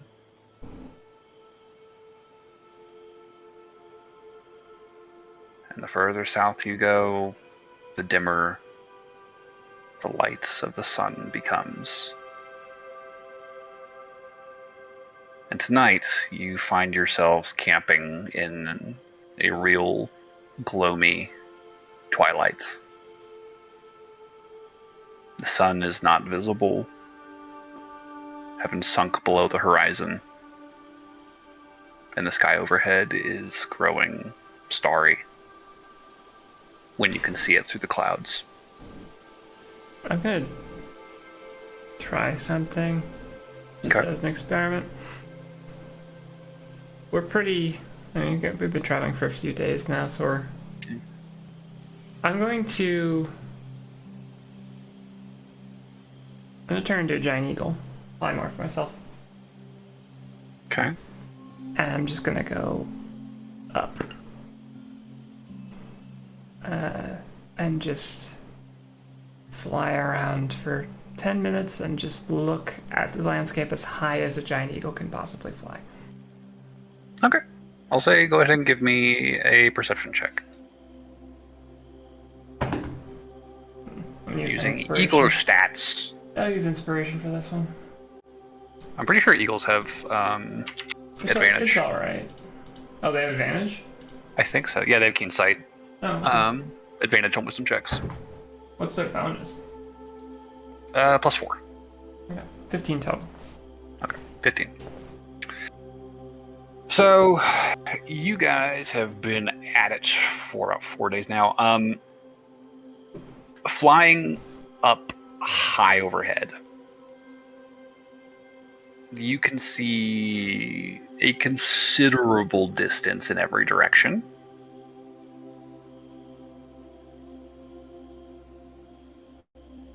Looking back the way you came, the lake is still visible, just barely, near the edge of the horizon. Mm-hmm. Probably 80 to 100 miles away at this point. You can see this misty forest stretching eastward towards the center of this kind of lowland hill country. And it's probably about 50 miles across on average. It kind of like undulates a little bit as it kind of snakes its way southward. But on average, it tends to be about 50 miles across. Probably take a couple days if you wanted to cut through it. Sure. And looking south, you can see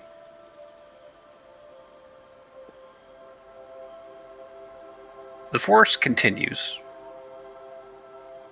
about as far from your current position as you are from the lake behind you. And probably a little further beyond the horizon, although it does seem as though it is tapering in the distance. You're probably nearing the halfway mark. Okay. I would say to the east, you can see about as distant from this position as they were when you first saw them. The scattered lights of those camps on the far side of the forest, kind of nestled among the hills over that way. You can see the faint ribbons of smoke kind of issuing up into the sky and spreading out into these thin clouds. Can I see what deep home in any capacity? Would you roll a 15? Yeah. 15? I would say it's interesting. As you are flying further and further up with a 15, it's not visible in the distance, but there is a very curious faint light under the horizon in the direction of Deep Home. It's not sun or moonlight. It doesn't have really the expected color of any celestial phenomena that you're familiar with. It's almost like this very distant aurora that you're looking at, hundreds of miles away. And as you kind of circle back, kind of continuing to kind of wheel in circles, taking in the view, looking northward, there's a similar sort of aurora to the north under the horizon. Although the one to the south has sort of a bluish, purplish color, the one to the north has a very distinctive kind of golden sheen to it. Though it's much fainter than proper sunlight. You can tell it's a very similar sort of light to the one to the south. Mm-hmm. And for what it's worth, to the west, looking beyond the mountains that you are currently sort of clambering along the sides of, you would be able to see a rugged wilderness.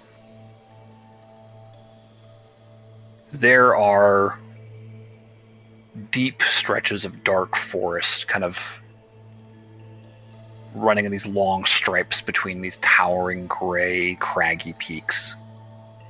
And you can see beyond them, looking further west, the mountains continue to kind of climb higher into the sky, and very, very distantly you're able to see this sort of like almost golden shelf of a plateau that kind of rises up above the mountaintops in that distance.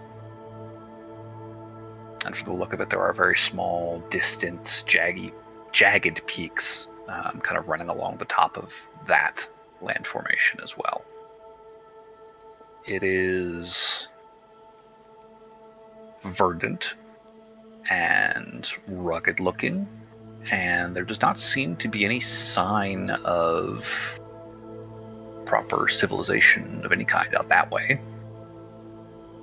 But it is open country, for whatever that's worth. Also, just out of curiosity, getting up high, is there a point where I get away from the aura of darkness? Like an elevation that sort of, it doesn't permeate to? I think the highest you can comfortably fly before you start struggling, Mm-hmm. either with lack of oxygen or just unable to really push yourself any higher, given your size and the air around you. I would say you can just barely kind of get high enough for the sun to kind of come back into view again. Very, very low along the horizon.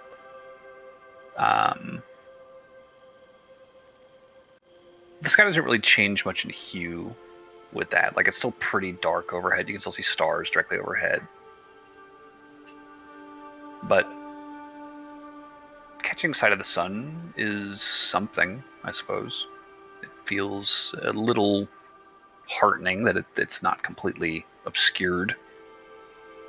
Sounds like the aura is still present. I'm just able to get high enough that I can see the sunlight a little bit. Yeah, it's less of an aura and more just a sort of strange sinking of the sun as you continue along this forest. Much lower than it has been previously as you've been traveling. I'll re-land. I'll let people know that it seems like we are making progress. This forest isn't going forever, thankfully. And then Okay. I get the dome set up. Fair enough. And yeah, today will pass relatively quietly. Your watch will pass without too much incident. Although, as you were flying, you would have seen the clouds kind of rolling in from the east. And as you keep your watches, you would watch them from below, starting to sort of carpet the sky overhead. And early in the morning, the sky overhead dark, obscured by cloud cover, it would begin to rain. And very quickly, the rain would be coming down hard. Just this constant crashing of water against the surface of the dome. It's very peaceful. All that Yay! boys. Rain!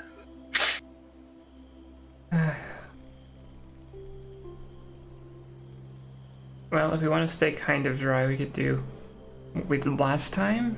Do a slower pace, and just every couple hours, I set the dome back up and we warm up. I would be. Yes. Slow pace. Yeah. Okay. I will give Noel my hat as the dome starts to go down. Okay. Well, with that, you guys would be able to sneak at this pace during the day if the need should arise. Sure. Which is to your benefit, because I do need a D100 roll, please. Eh?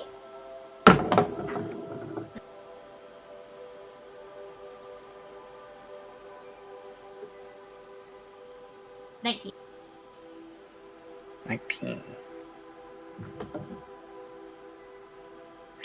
Okay.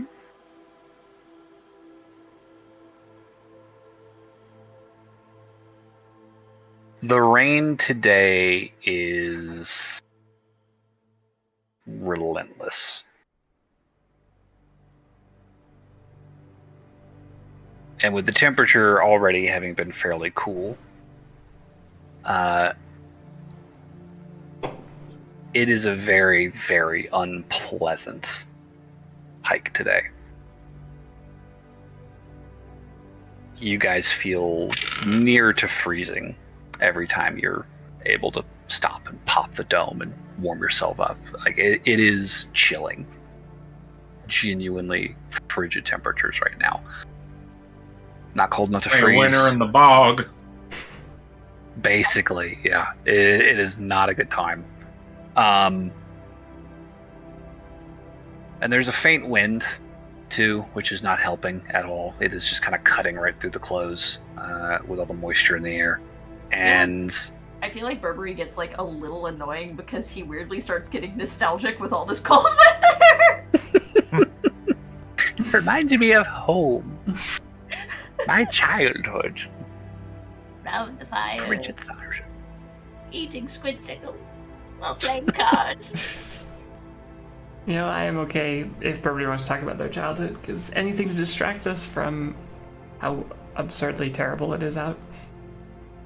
Yeah, this is definitely probably the worst day on the road you guys have had so far. And it doesn't really improve. As the day goes on, the rains kind of grow heavier and visibility begins to drop drastically. It gets to the point where you guys aren't able to see more than maybe a few hundred feet in front of you, if that, through the rain. And all the while, you can see somehow unperturbed, maybe even growing in the rain. That fog along the forest floor just continues this constant ebb and flow in and out of view from through the tree trunks that you can see kind of at the edge of the forest. And you just kind of watch as the mists just continue to ripple and churn under the rainfall. Just constant just spray of it kind of up into the air, kind of clouding and collecting around the upper branches, kind of more level with where you guys are kind of hiking up on the slope.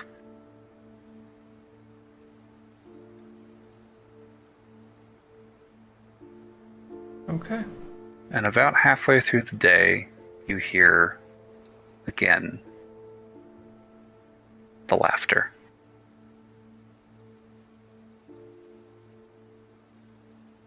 This time, much less distant and much more ecstatic and almost frantic laugh. Do you think she found the hallucinogenics? I'd certainly look to see if we could see her. Yeah, give me a perception check. Oh, I got a nat 20. I also got that 20. What the fuck? High five! I clipped the mic. That's a... If it's relevant, a 27. Holy shit, okay. 23. Oh, she's right 23. over there laughing at us. Go away! We just see a bony finger through the leaves. We're cold and sad. I think Quit trying to change the downer mood! as you guys hear this laughter, you're kind of looking around trying to get some sign of the source. There is a peal of lightning in the distance to the east. And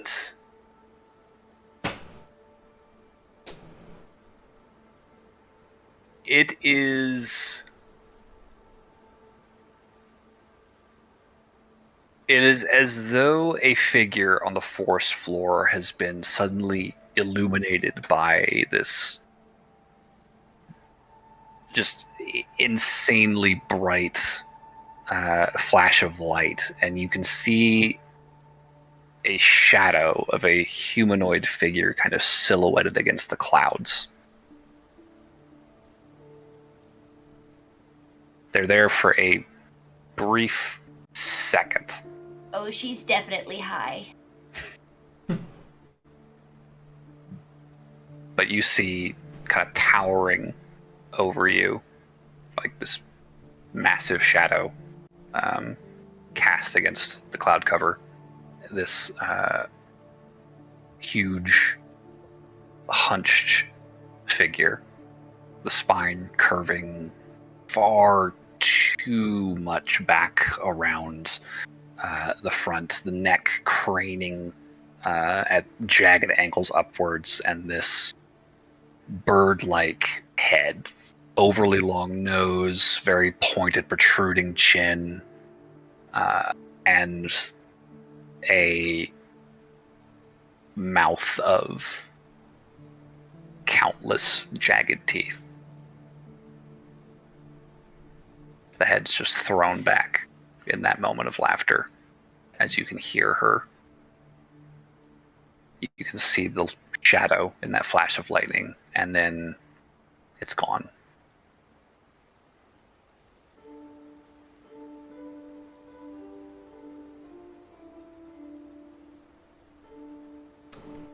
She must think we're interesting. I feel like she wouldn't be following us if she didn't. We hate Waterdeep. Your mic is up. He just shouts, "We hate Waterdeep. Go to bed." Wait, I High thought water? Waterdeep was top High water, yeah. High water. Whoever the wet ones are. The wet ones, the terrible, we hate them. Except for the I want to go naiads, to bed. those wet ones were great. Those wet They'd rather turned you into a wet one. I'm going to say, I think all of you will probably hear this very, very shortly after you hear that peal of laughter, and Noelle and Burberry catch that flash of a shadow in the sky. You would all hear, almost as if in response, the sound of a howling wolf behind you.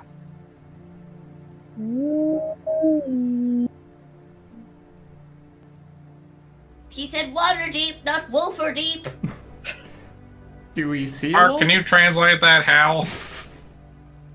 I would say with a 27, you are very confident that it is not close on that perception check. I will give you that. That said, without a light source shining up from beneath it, it seemed you would not be able to see this creature as well as you would be able to see the silhouette of that figure the way you just did.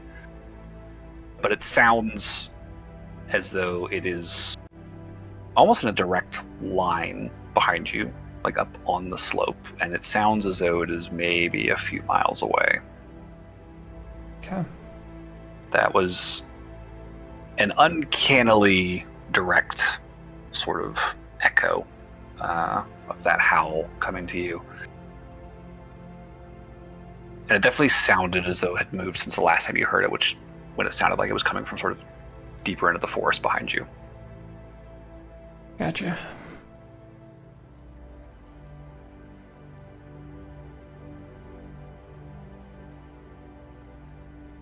What point in the day are we at here? This point is probably like 1 or 2 in the afternoon. Okay. Pouring rain. And you've got a few more hours of hiking before you either need to find a campsite or start pushing yourselves. Well, I'm not particularly inclined to sit still right here.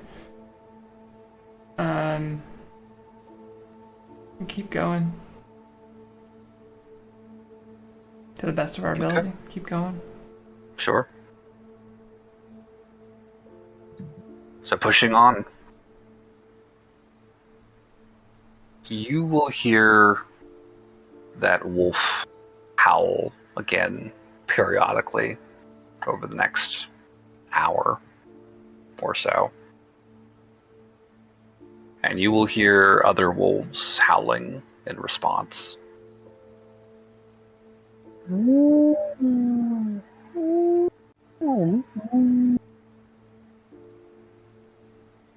And over the course of that hour, they do seem to slowly be drawing closer, the distance shrinking between you and these calls behind you.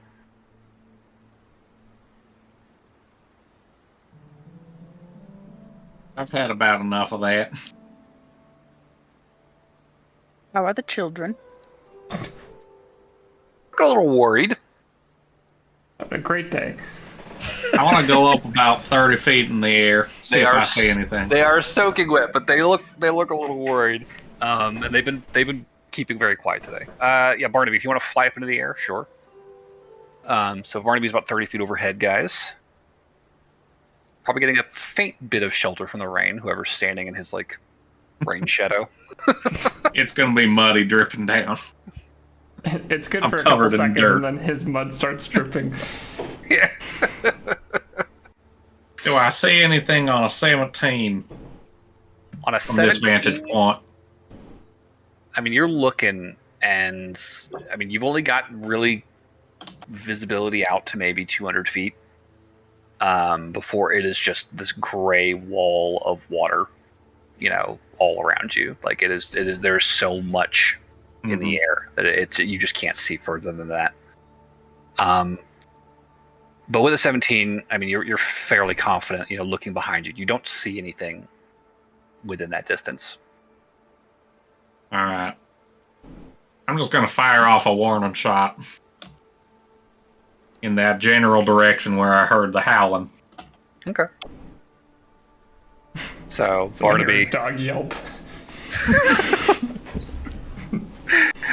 Barnaby, and you hear this gunshot echo out over the forest. Any more where that came from?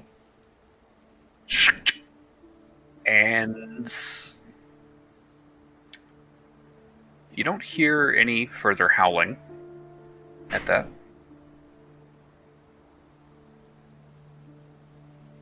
All you hear is the sound of rain pelting you and your friends and the landscape around you.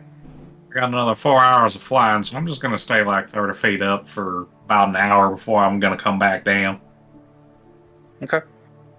I do think while Barnaby does this, kind of frustrated and sopped, Noelle's gonna walk back over to the edge of the forest. I'm gonna try this tactic again of speaking to it. Okay. What you gonna say? Her name is Baba Grika. Yep. Baba Grika, I presume. We are not interested in games or intimidation. If you want to speak with us, then have the courage to do so. You will not get a rise out of us, and anything you send after us will be killed. We'd love to talk, though.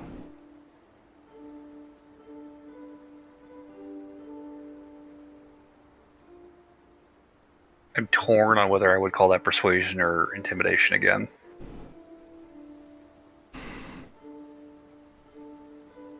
It's not really a threat. Well, it is a threat. I said I'd kill people.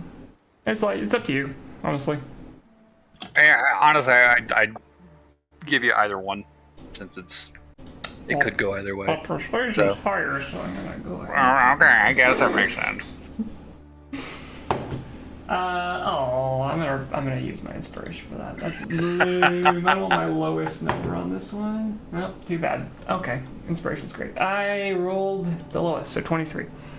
23.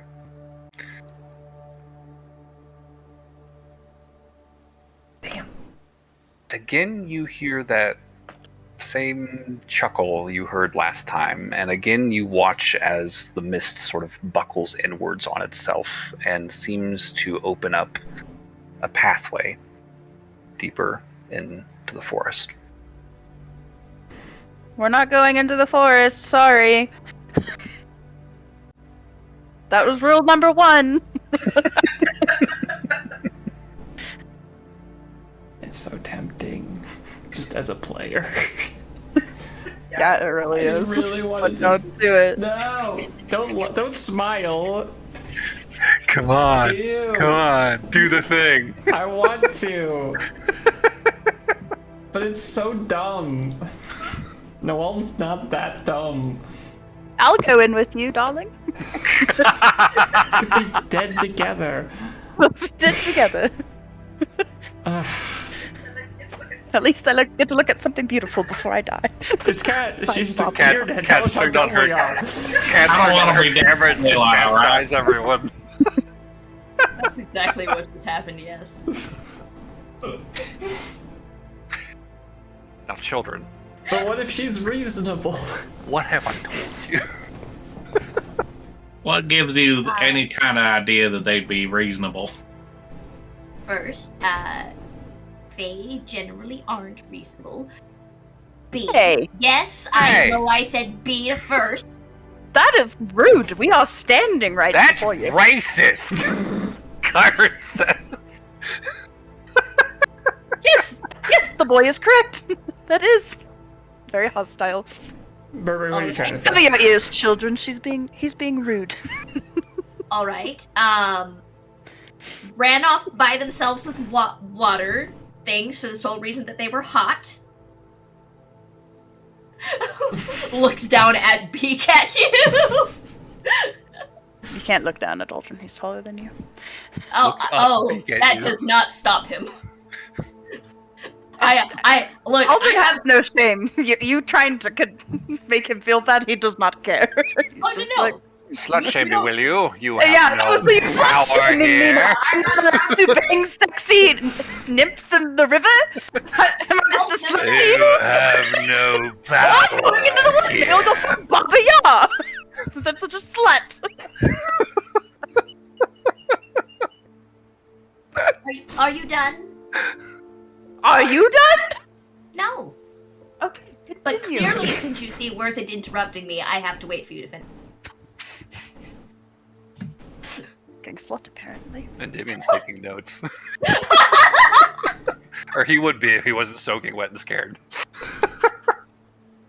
Like, listen, Shani, out of character. I have a short mother. It is possible to look down your nose at anybody. That's fair. I am curious what your larger point was, Burberry. Right. Right, that thing. That thing. Second, if she really wanted to talk, she would be fully capable of sending any of the people that we have run into on the way to this point. And three, generally not a good idea to go into places that have lots of things that can hide behind stuff. Much prefer out in the open. And fourth, if you get Noelle killed, I will end you. Was that a Going what? to accompany her because she wanted to go in, and that seemed like a bad I- decision to go alone. I don't want to. For I something was is- doing the gentlemanly thing. Yeah, I was trying to be a gentleman, but apparently I'm just a slut to you, Burberry. I would like to note that you're the one calling yourself a slut. I just said you went and banged water naiads. You were insinuating I'm a bad person. No, Is that what you were doing out there? No, I'm insinuating that running off to have a water frisk by yourself with people you don't know is not a wise move. This is why you tell children not to go with strangers. And Damien's kind of right. Also a good way to pick up STDs. Oh no, I'm fine. immune disease. That's what my brother said. Why do you think I became a paladin? I can cure myself of any problems I may occur. I'm tremendously Paladins are literally surprised. immune to disease after a certain level. Right. Surprised Barnaby knows anything about this. Look, I'm not saying we should, but boy, it would be nice to have some Stop the kind cackling. of upper hand in this situation. I mean, going in probably isn't going to help upper hand situation. Well, if she's vying to be a archfey, I feel like she would be inclined to make deals and whatnot, right? But you don't want to make deals. Probably Okay. don't want to make deals, from my understanding. Yes, this one is correct. I know very little about this, but I'm working off of vague rumors. Hags aren't generally the move for deal making. It's very what's the monkey's paw? Sure. And also, if it was just us as the group, we would probably all go with you. But we're not Right. by ourselves today. And the only thing that we have a lot more to lose We by do. trying to go into this than not. Harrod's looking around who else is here? Shivering. Okay, I mean, look, I don't have any actual reasonable counter argument to any of this because it's all true. God, I'm so mad that I rolled low on that. Damn it. Oh. You have inspo? I used it. I rolled a fucking 3 to 6. Oof. It would have been so interesting. I mean, I'm not gonna. It makes 0 sense.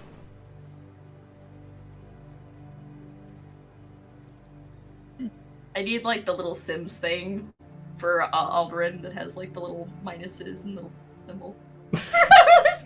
Oh, the little grumpy symbols. No. Like, because you know how whenever Sims argue, like the negative things pop above their heads. Oh yeah. Sure. I feel like that just The happened. social bar. I will just look at the pathway, and I would say, give me a reason. Just give me a reason, just a little bit. Make a wisdom saving throw. Uh-oh. I pissed off the woods.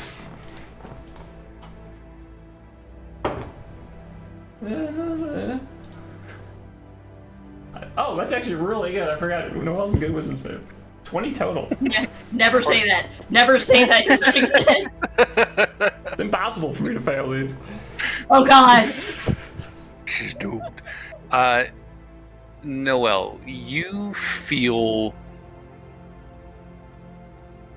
a touch of magic brush against your mind.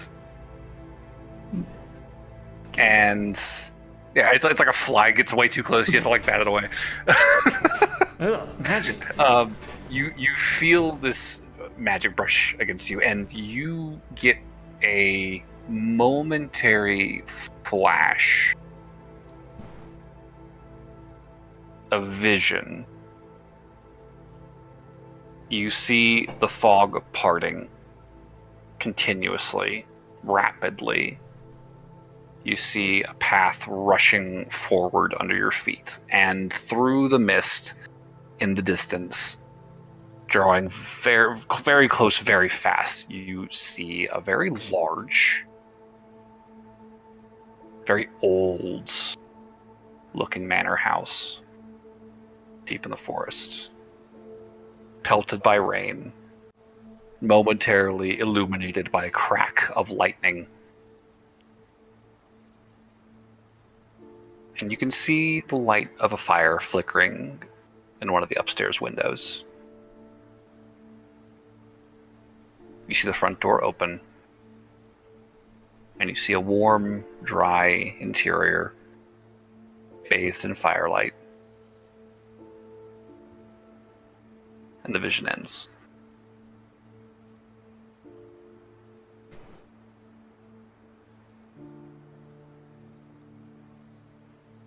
Warmth? Oh no.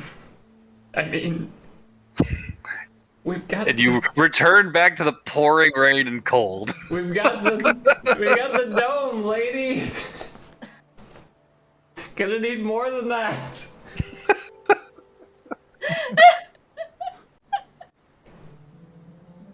Next time you'll try cookies or something. Jesus.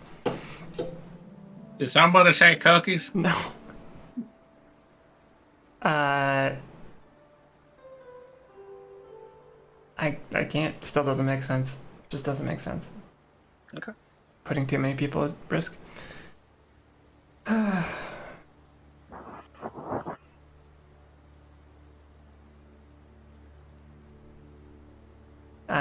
I'll return to the group.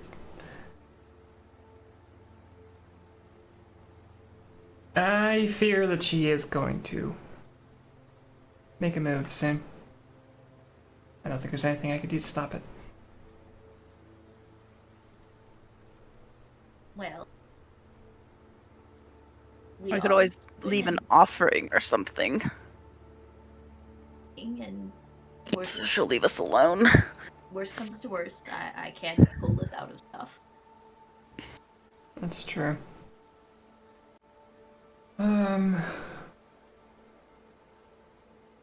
Yeah, well, Although that would be a bit of a detour that I would not prefer. love to not have to do, yeah. Yeah, I would love to not have to do that. That'd be good. Because, Or are you talking about Sanctuary? Or whatever it's called? No, word of recall. That's it, yeah. Does that work across planes? I mean, it's. I think so. That's an interesting question. It doesn't say that it doesn't. Yep. So I can yeet us. Yeet us? Teleport specifies the destination must be on the same plane of existence. Word of Recall does not. So, for whatever that's worth. Yeah, but And I think Teleportation Circle... Yeah, teleportation circle does too. Specifically says same plane. Yeah. Cool. So... that being said, Burberry does not want to do that. no, Restart. no, I don't want to. But there's another small issue, which is it's got a 6 creature limit, and there's 7 of us. Oh. We just leave Kyron. Wait, use Kyron for what? No, you just leave him. We have a 6 creature limit on Burberry's teleport. No. I'm joking. No. Aldrin's right. We should definitely leave Aldrin. I mean, that would be preferable than leaving the children. Okay, cool. That's actually also kind of where I was at. Damn. Well, no, it's because I He haven't. can defend himself, though, I know. No, it's okay. You just like me, Burberry. It's fine. Out of character. No, I promise, it's not. I like you fine. It's legitimately like Burberry's known the other 4 members of the party more than the children. Our children. Oh, I know. It's fine, I'm just an expendable slut to you, is that it? basically. Again, I've never called him a slut. He's doing that to himself. This see how is true. it is. Burberry never said that. I feel like we're just gonna keep going. As much as Okay. I would love to have engaged with this, there's no reason. There's just no reason. It doesn't make sense. That is fair. I think, with that said then, could I get perception checks from the party as you continue onwards? Now I get a good roll. 23. 23, I am rolling shit. 13. 13, 22. 22. Lower than 13. Lower than 13. Okay. 10. Hey, 10 bro. Hey. Okay. Even though I'm 30 feet in the air. Yeah, but it's raining, and you have no cover. I got my visor. I can see through it. Well, Barnaby, how low did you get? 10. 10? Okay, that is low. Thanks. I think everyone will pass except for Barnaby, unfortunately And me. for him. Oh, and Burberry. Wait, how much did you... You got a 13, right? 10. Oh, 10. Burberry got 10. To Burberry. I had 13. That's right. Okay. So Burberry and Barnaby do not necessarily see this in time. However, Well, I'm doing Barnaby's at least 30 feet in the air.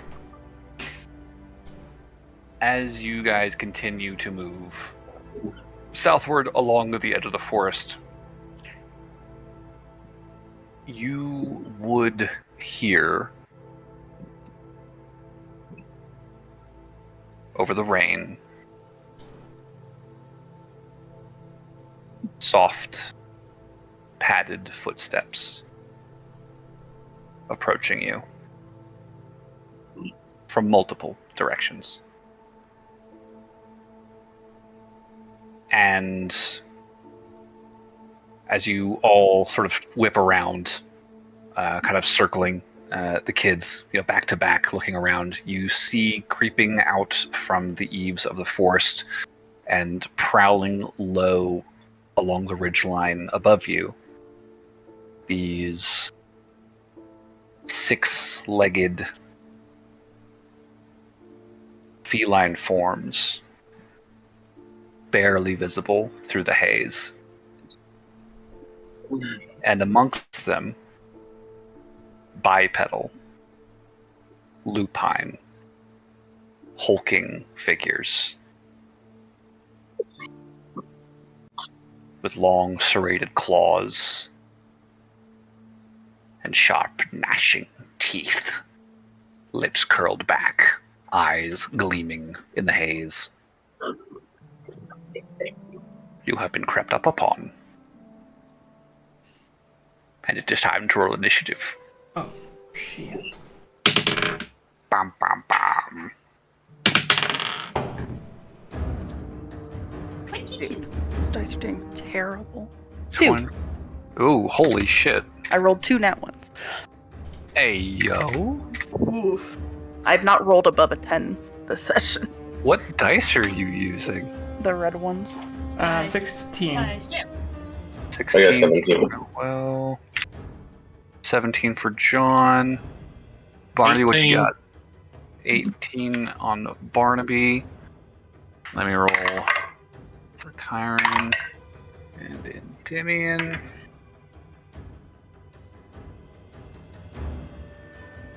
And we are looking at how many of these motherfuckers?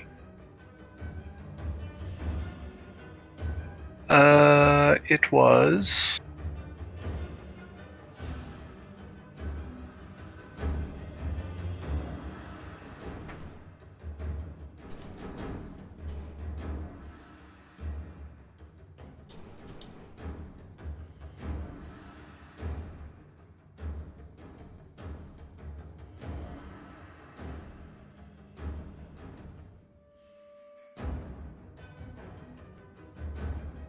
and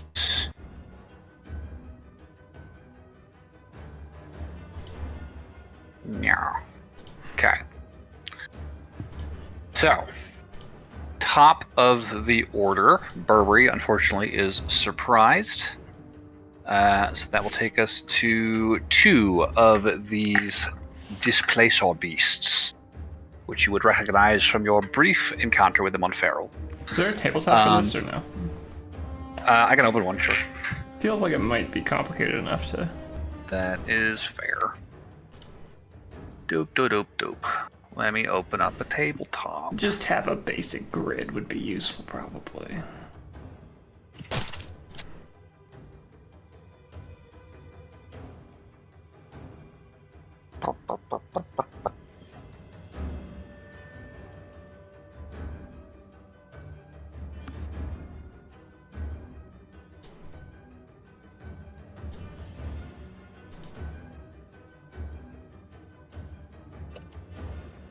Also, make sure you're online on Steam so I can join. Yep. Let me get that. Create multiplayer server. And loading grid. Okay.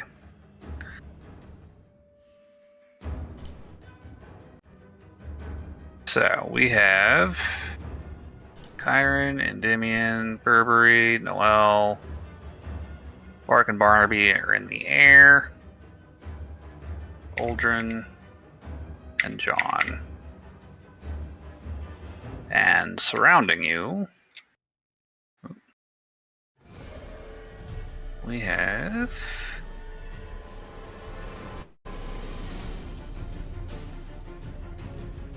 I think these are large. Yeah.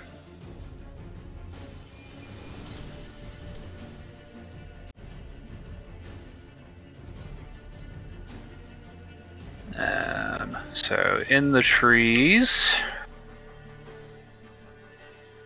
and prowling along the ridge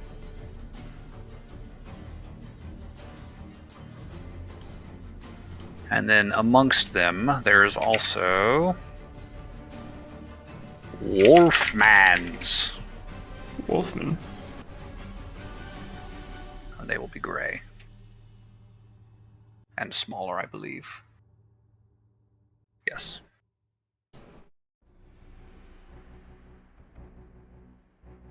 So near, and near. Okay. So, two of these guys are going to lunge for the party. Yes. Burberry, since you were surprised, you look like a tempting target. So the first attack, 2 attacks. That's a miss. And that is a 25. Whoa.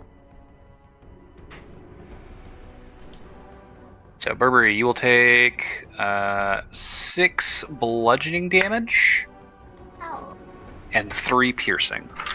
Oh. Oh my So god. 9 total. Are you still alive? No, I'm dead. It's half as twice my hit points. Yeah. And John. I am diseased. I mean deceased. By the way, how close was just to attack Burberry? It would have been like 20 feet away from you because you guys are kind of, circling the kids, kind of creating a perimeter. We're Gotcha. dragons. Okay. That is a miss. And probably a miss. Dirty 20 Yes, that is a miss. on John. What does it add to? It's a total of 20 to hit. Oh, yeah, no, that makes sense. Okay, so first 2 run in, try to hit and miss. Barnaby is surprised. That takes us to John and Noel. Oh, we're good to go? Yep, you are next. You guys saw this coming. Well, You go first. Yeah, I'm just gonna try and... Let's see. And I will, I'll stream this because I don't think it's streaming. Oh, I'll do it. So that we Here. don't have to. That's all right. Okay. It is up. Cool. 10, 15. I will try and hypnotic pattern a group of these guys. Okay. Let's say a 30-foot cube. I can't really see 20-foot cube if it's hypnotic pattern. that. It says 30. Does it? I thought it was a 20-foot. Oh, shit. So, Using it on the one from the would be a waste, because I'm going to hit that one as soon as I get my turn. yeah, I'm getting these guys in the trees over here. Okay. So, So, it's wisdom kind of hard to see, save. but yeah, wisdom save please for each of them. Okay. If they're immune to being charmed, they will not be affected.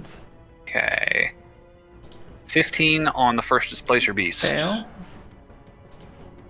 8, I think, on the werewolf. That's a fail. And that one, holy shit. All right, so All right. 3 failures. Cool. Good shit. So that is 3 creatures trapped in a hypnotic pattern. Mm-hmm. Okay. Anything else from you, Noel? I will. What is this guy, Wolfman? 5, 10. The one that just ran up was the displacer beast. Oh right, he's within attack of opportunity range, isn't he? Yeah, he'll whack you if you make a run for it. I don't like being whacked. I Going to will. whack me. I'll stand still. Actually, Okay. yeah, stand still. I'm done. Okay. That takes us to John then. I'm going to whack the thing that just attacked me. All right, go ahead and roll to hit.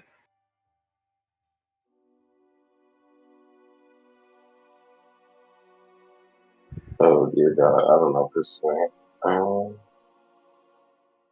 what is it today? So that would be 12 to hit. 12 is not going to hit. Dear God, this person. And I should tell you that you do have disadvantage on attacks against them, Oh, okay. Well, as they I'll are reroll.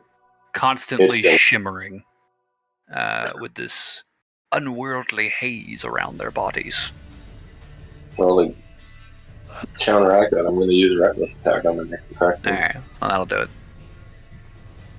Oh, okay. Well, that one works. That's a 17 plus 8. That'll hit. And then my turn. Oh, can I have been raging? Yeah, that's just a bonus action. So Okay. Almost forgot it. It's been a while. You can't forgot to forget be your angry. rage. You went to a therapist. Are they immune to poison? He's been quietly therapizing this whole trip. It's like learning to meditate. Are they immune to poison damage? I don't believe they are. They're not. Okay, so it's 1d8 plus 1d10 plus 8.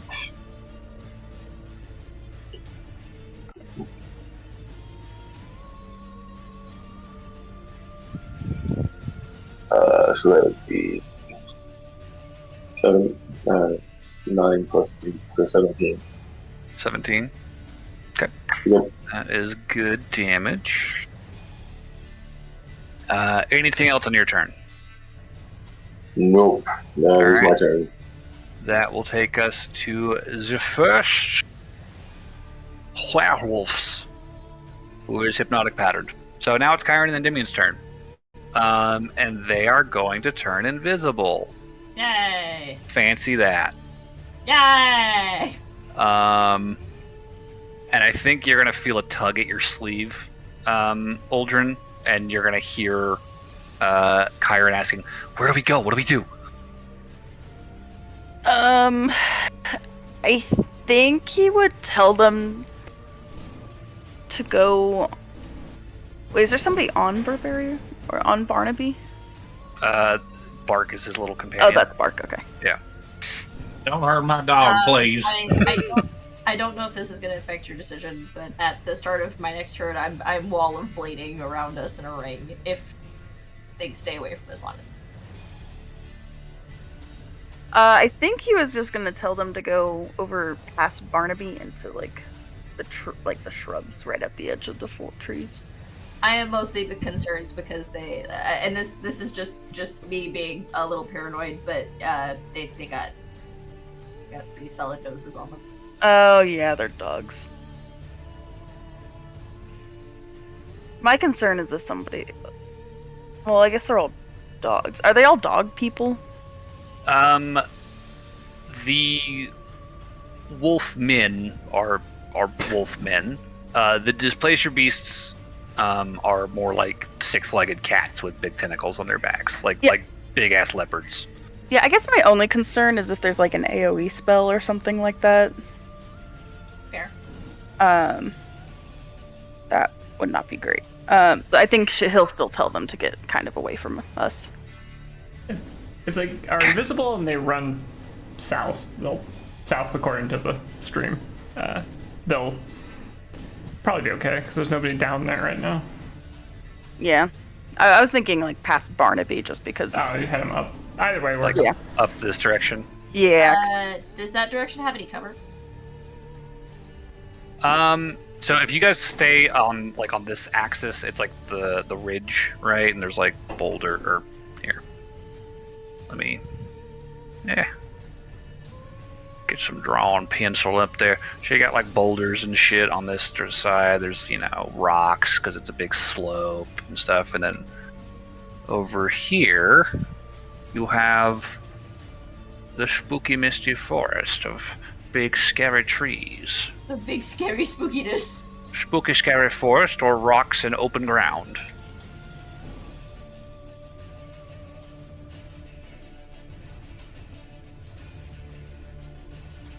So those are the options really, as far as terrain goes. If you tell them to go hide by that boulder, I'll give them the Guardian of Faith. Yeah, I'll have them go behind the boulder then. Okay. And you're going to hear the sound of splashing footsteps leaving your midst. Okay. That is their turn. The displacer beast over here. He is disabled. This one is disabled. But everybody else is ready to go. So, can we reach John? Yeah, we can reach John. Wolfman runs towards you, John. And with a slavering lunge, he throws himself at you and attempts to bite you.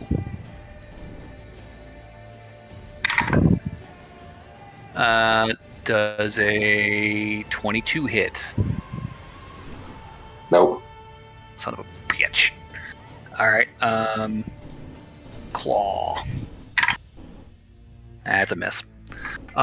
So you are being attacked by both wolf and leopard panther thing at the same time. The remaining active displacer beasts, however, are, I think, drawn 1 to Uldren. So 2 tentacle attacks on Uldren. Ooh, nat 20. Silvery barbs. That's waiting what for I was it. thinking. Crazy. How many campaigns are we going to have to go through between the both of us before we just outlaw silvery barbs? Next campaign is going to be in probably 1D&D. Maybe silvery barbs will have been changed. Who knows? We'll see. Yes, we'll see. For now, it's a 16. That does not hit. Yeah, I didn't think so. Second attack. That's 7. Nope. Not as exciting. He tried. But the one lone one is going to track the scampering footsteps and lunge towards Invisibobs. No. With disadvantage because he can't see. No. God damn it, that's another nat 20. That's cocked. And that's a fucking 10. That's a miss. There are class Second higher than attack. 10. God damn it. 2 nat 20s on these fucking kids. The second attack will hit, though. Does a dirty 20 to hit him. So he is going to take some damage, whoever this child is. That is going to be... Does he need to roll concentration? He might. We're going to find out which one it is.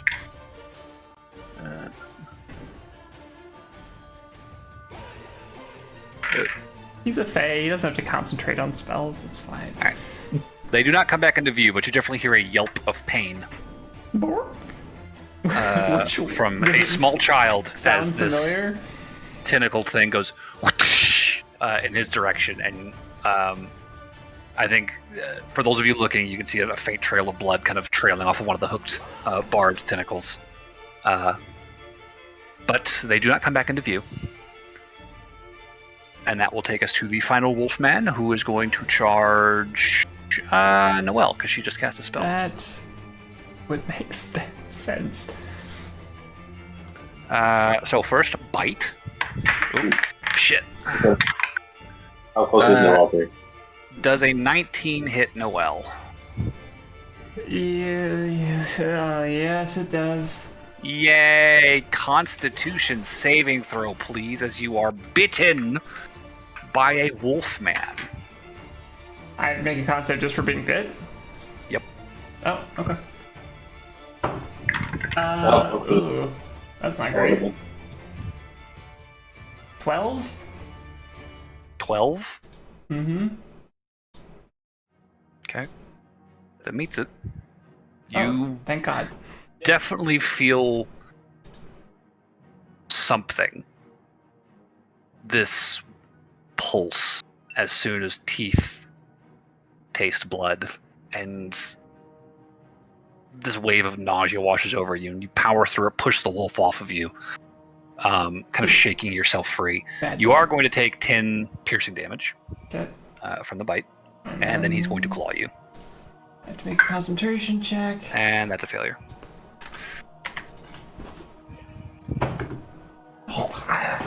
Well, can't make concentration checks. Yep, that's a fail.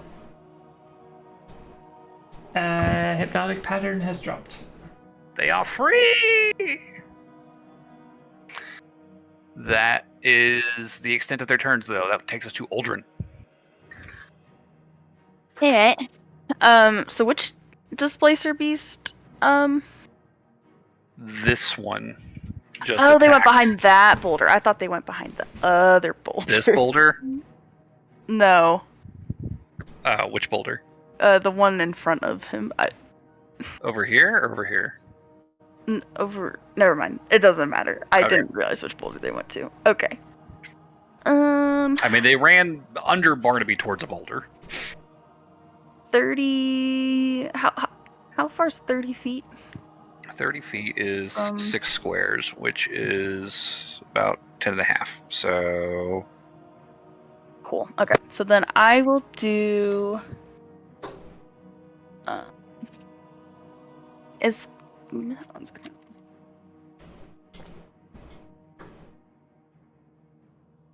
I want to see if this is a bonus action. Okay.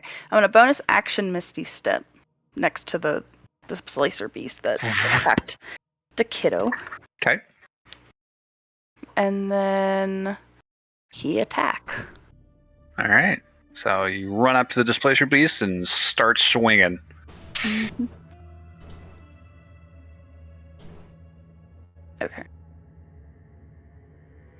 I kind of want to use a different dice. Those have been mean to me today. Oh, Rosie's dice are usually mean.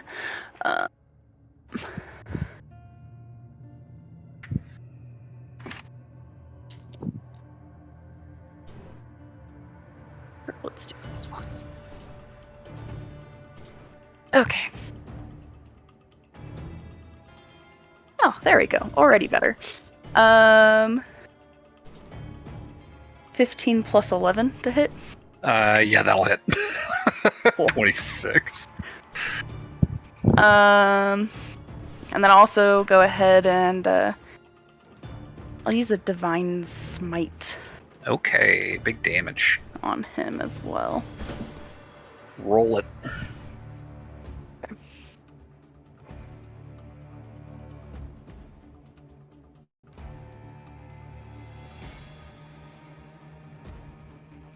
Okay. There's a kitty cat back there. Yes. Precious. 13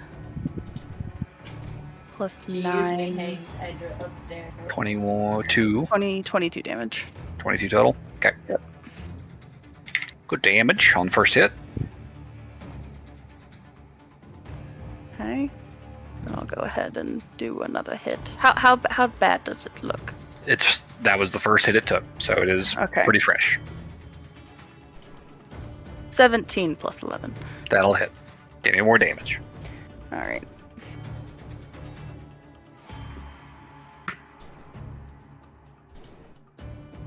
$15 damage. Okay. That's gotcha. 2 big hits on this displacer beast. Oh shit, I forgot to ask you for disadvantage rolls because they are displacer beasts. Just roll it one more time, and if you hit it, I think that disables his fucking goofy thing. 14 plus 11. Yeah, nah, you're gonna hit it. Yeah. Just y'all remind me when these things are attacked. It will be at disadvantage until the first time somebody hits them, and then Okay. it's normal until their next turn. But yeah, so you hit it, big damage. It's taken some big hits. It's definitely turning its attention to you now since you are an imminent threat. And that'll take us to Burberry, top of the order, who has their action now. You are no longer surprised. Hooray! Well Okay. I'm gonna do a. I'm gonna put it like right here. Okay. And I'm gonna do a. Oh wait, no, I can't. I should do that. I need to say that slot. Frank. Okay. I'll go ahead and cast Guardian of Faith. Like here. Guardian of Faith. Yep. Enemies entering in 10 feet take 20 radiant damage on a failed save and half damage on success. Oh. Ends after 60 damage dealt. Nice. Burberry's guardian of faith.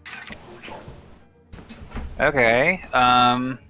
Any hostile creature to you that moves to a space within 10 feet of the guardian the first time on a turn must succeed on dexterity saving throw. The creature takes 1e radiant damage on a failed save. Okay.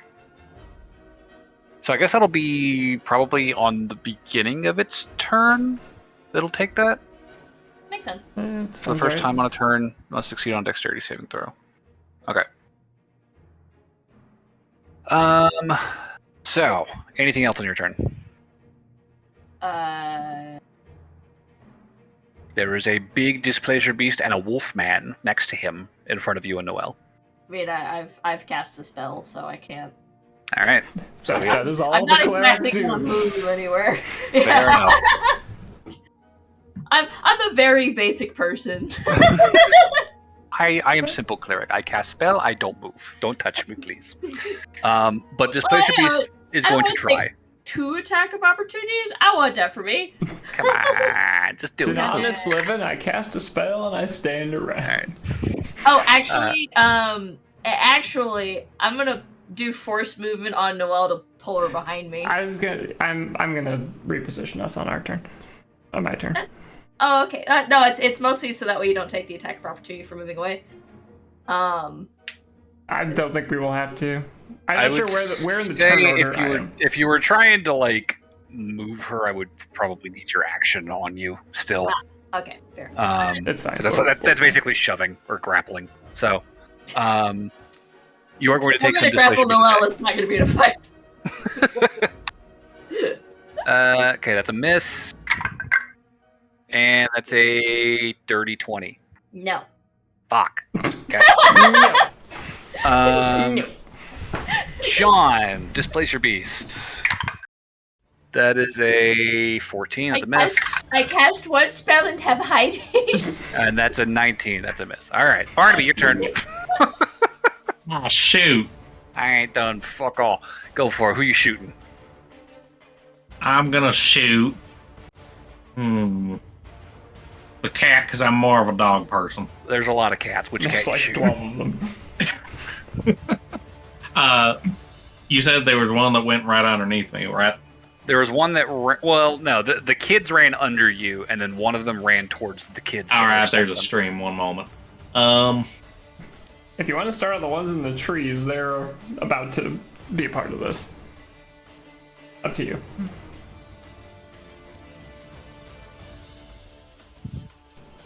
Yeah, let's shoot the tree ones. Okay. Cat, go ahead and roll to hit with disadvantage. Remember It's Cat. not. the Yeah. displacer beasts. Oh, to shoot Oh, the cats. cat. I Got think you're calling confused on there Cat for a to second. roll Barnaby's damage. I was so confused. I was No, like, shoot the cat. Roll to hit. Shoot the cat. Berber, With roll for disadvantage. Barnaby's gun. All right, with disadvantage, that's a 30. All right, you hit it. I don't know why I'm asking. I got a 16 and an 18. All Yeah, right. yeah. Cat, could you roll Give me this, please? Give me some damage. All right.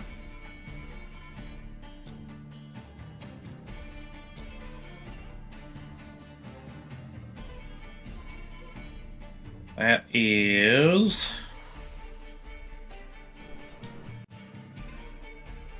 gonna be 14 for the first hit, and Okay. now that I've kind of sized it up, I'm gonna use my next shot to use sharpshooter here. Okay, this is without disadvantage since you already hit it once. All right. Then that is gonna be 27. 27 will hit. All right. Oh, that's some good damage. That is gonna be.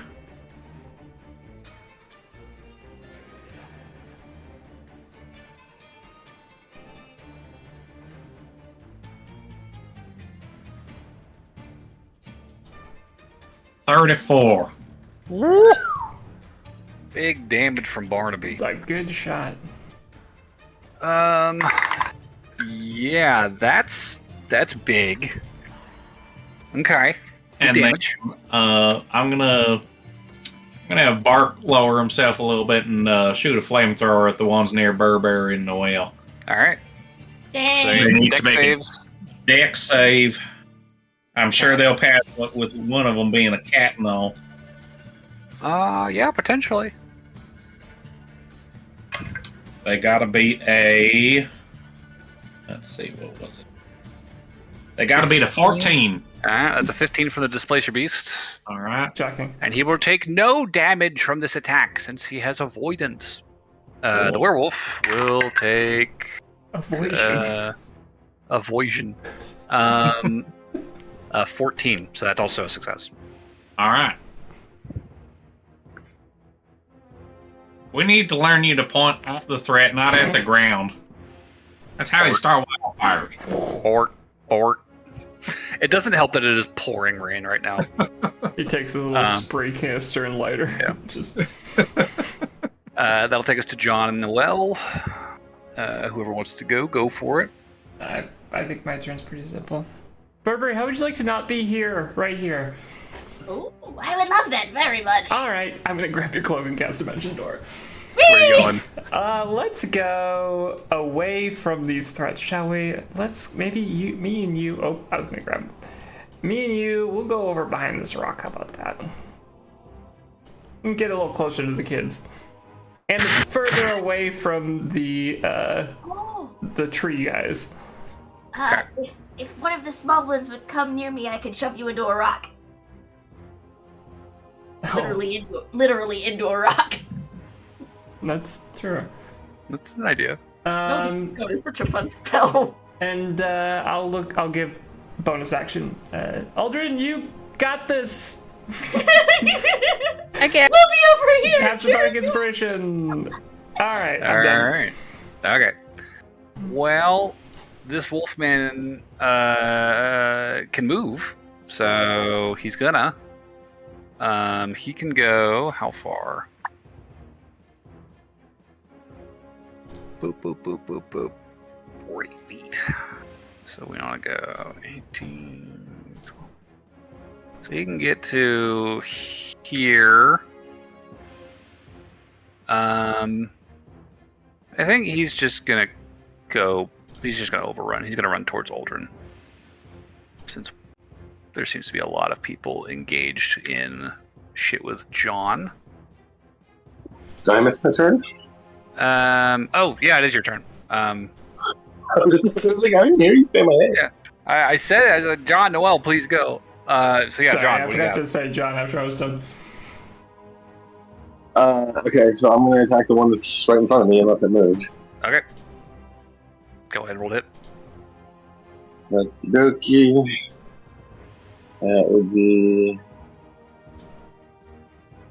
You will have disadvantage. Oh, okay. I'll use reckless attack to cancel that out. Okay. So that would be 16 to hit. 16 will hit. Okay. And then that's 1d plus 1d10 plus 8.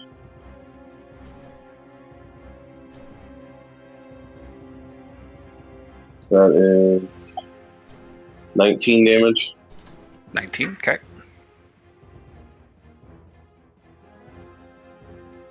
And then I'll attack again. Okay. That is 15 plus 8. That'll hit. And the damage is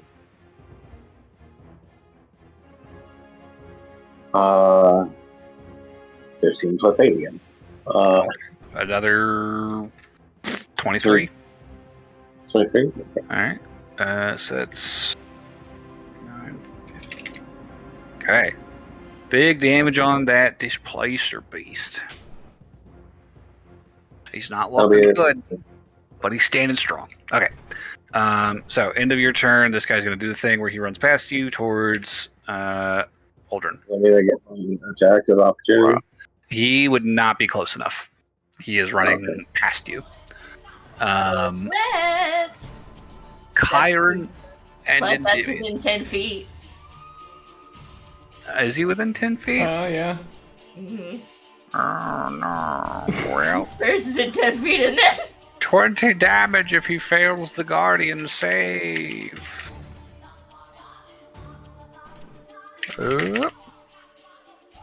That's a dexterity save. That's definitely a failure. So yeah, 20 damage. Bam. Nice. I don't think I did that, guys. Did I? Oh no, because you cast it this turn. So He would take it on this. his next turn. His next turn. Yep. Okay. Kyron and Dimian, they are going to probably try and hide. If one of you can head in my direction, I can do a thing to help. They are not saying anything because they are trying to hide. Oh no. Well, that's why I said come. Like, Please don't respond to they this. usually poke whatever they're trying to say that we're here. Yeah. All right. So that's one hide attempt and They're dead. 2 hide attempts. Hide in the skirts of the guardian. You. What does Burberry's guardian look like? Oh, that's a good question. Sock. I think it actually kind of resembles Stirk. What does Stirk look like? What? Stirk, my god of steadfastness. He is a luminous humanoid figure with a very stoic expression, long straight hair, and a very angular kind of build in general. So it's lots of kind of particularly straight lines, you know, not a lot of curves or smoothness to his build, I guess. Yeah, and I feel like his weapon would be like a great hammer or something like that. That's fair. Okay. Straightforward weapon for a straightforward guy. Yeah. So, an avatar of Stirk of sorts. Yeah. For what it's worth, Berber, you do not feel any poking next to you. It is quiet, except for the rain and the sounds of violence around you. Unfortunately for me, I cannot help things I cannot see. Yeah. They are staying hidden, it would seem. I mean, yeah. That is going to take us to the big wave of dudes. Displacer Beast 1 is going to run 40 feet. So he is also crossing the gap towards... actually, no, I think he'll rush towards John. Fuck it. John's not surrounded enough yet. Yes, That's good. not He will great. have advantage thanks to reckless attacks, so... It's a big, sexy pile of enemies right there. Nice and clumped up just how their That's legs. a dirty 20, which is a failure, and a 22. I'm in. God damn it. Alright. You were just being fucking clawed and clobbered by all these fucking tentacles, and nothing's taken. This guy... Can I take a Barnaby's- free action to stop him with my tentacle? Barnaby's 30 feet in the air, right? Yeah. Yeah, he's not reaching Barnaby. Get dunked on, nerd. We are just gonna, I think, rush Aldrin then.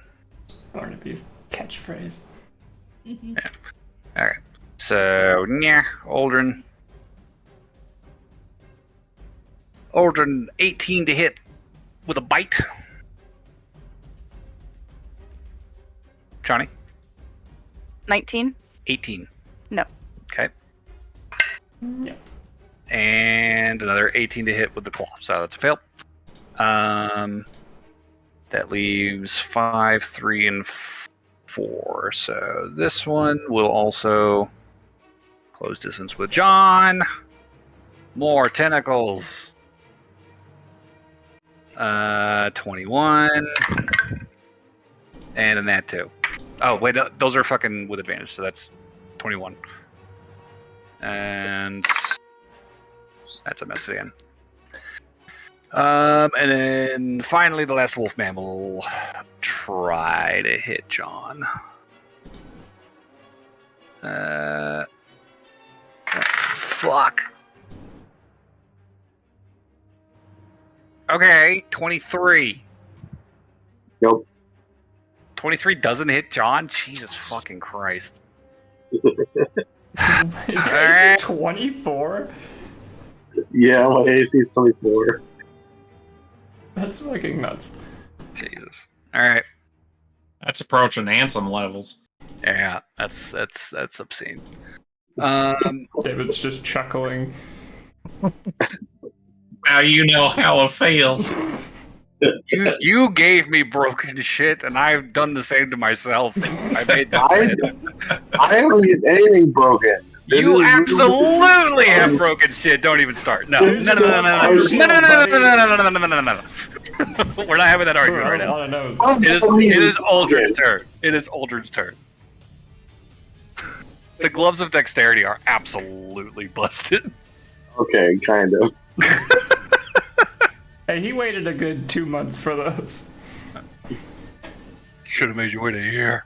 Aldrin, it is your turn. Johnny? Cool. You have a bardic inspiration if you need it. Okay. I think I'll try to kill the displacer beast I had attacked. Okay. The first time. Go for it. Oh, and that thing needs to make a dex save on the Guardian of Faith. Which it fails, so. Yay! More damage from that. So that's 2 charges of your... Oh, Yep. God damn it, the wolf man that ran up next to it should probably also... Nobody learns. Okay, that one succeeded. That's a fucking 18. Okay, he takes 10 damage. 10? It's half on success. So this guardian has 10 more damage that it can give before Yep. we banish him. 10 damage left. Alright. And yeah, you are slowly being run up on by wolfmen's behind you, Aldrin. Just a heads up. Okay. I will. My hit the guy was 22. That's a hit. 14 damage. 14. Okay. Still alive. It is not looking great. It's bloodied. It is bleeding severely. It is starting to panic and kind of looking for a way around this. Bitten off more than it can chew. All right. I'll just go for I'll just hit it again. Go for it. Hey, John, how do you Does a feel about 17 hit? some collateral damage? 17 will hit. Sorry, what's going on? I said, how do you feel about some collateral damage? That'll be As long as you can kill them, I don't care. Okay, cool. I have a thing, but it would hit you. So I how can much damage always- is that, Johnny? I can always just vamp out of it. Possibly. It's. I think it does a dex save, so you should. Or I think you probably do. How much damage was it, Johnny? 14. My dex 14. is not bad. That is the first kill. Hey, One we got displacer beast dead. Off with its head. I really want to boot the snakes of everything around me. That'll take us to. Do how you you have any lose a movement finger. or bonus action on your turn, Aldrin? I don't think I really have a lot of bonus actions. So Then, if you have no movement, that'll be Burberry's turn. Alright, I'm gonna do Flame Strike right next to John. Oof. Like on him? Right in that, like, on the crosshair next to him. Oh, Jesus. Okay. Yeah. So that is a 10-foot radius, 40-foot high cylinder, Whee!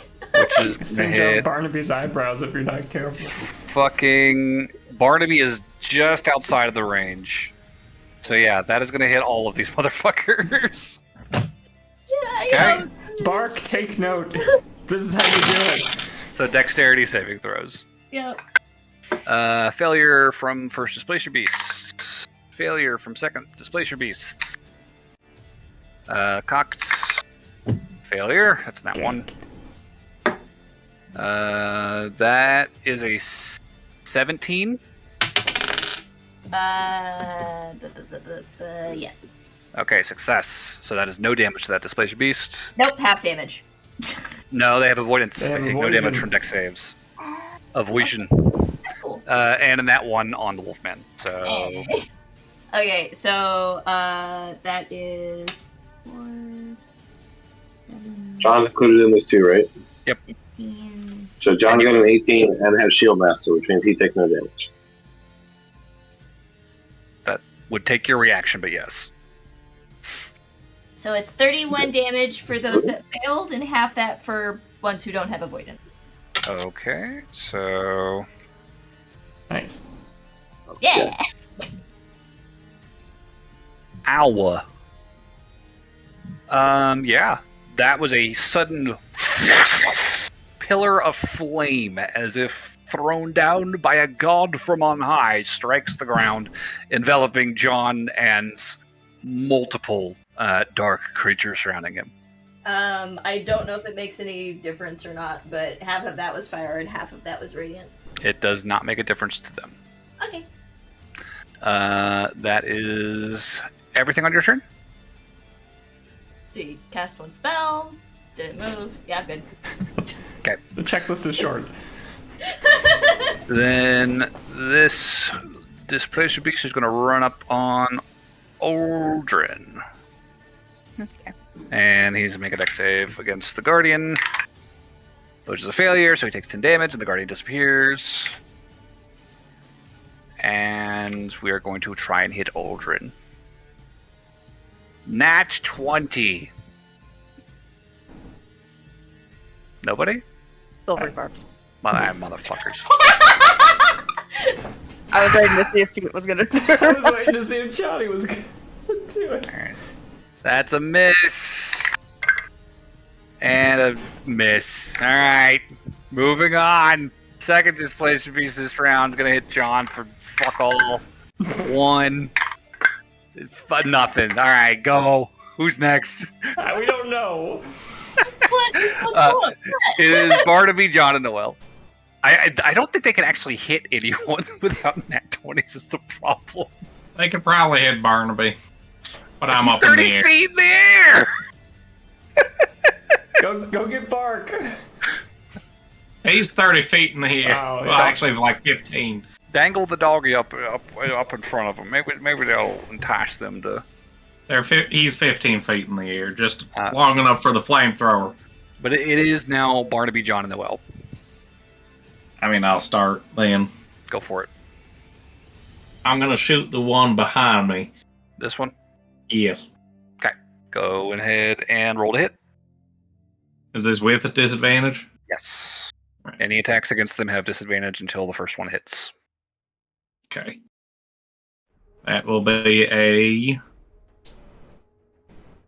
27. That'll hit. This one is without sharpshooter, so it's going to be not as good damage. That's going to be 16. 16. Okay. And I fire again. Do it again. Which one are you attacking, Barnaby? The one right behind John. Okay. Alright, and that is going to be with sharpshooter, so that is going to be 1 and 9. That'll hit. Give me some damage. 34. 34. Again. Very nice. Some weird reason. This thing has a massive hole blown through its side and is beginning to bleed profusely. It does not look long for this world.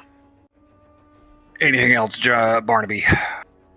I will have Bark try and get the 3 behind John. Alright. Dex save. Can he for the first do it? one. I bet he can't. Failure. Oh. Failure. Failure! That's all 3. Oh my sweet goodness. Will Bark That- get his first kill on this one with a big hole blown in it? Might be Bark's 7 first kill. damage. That's a kill! Oh my god! Bark, you did it, you glorious Bark. Bark, bark, bark. As he roasts a displacer beast, cooking its insides through the giant hole you blew in its side. Christmas miracle. Hey, we got cat meat after this. That's 2 kills by Bark. Whoa. Bark, we're eating good tonight. Good shit. Or am I not allowed to eat this one because it's can talk or something? I mean, they hadn't said nothing yet. All right. Anything else in your turn, Barnaby? That's gonna be it. Alrighty. John and Noel. You can go, John. You guys have to kill. Okay, I will attack the one I've been attacking since the beginning. Alrighty, roll to hit. Disadvantage, don't forget, so reckless attack. Yeah, so that would be 19 to hit. 19 will hit.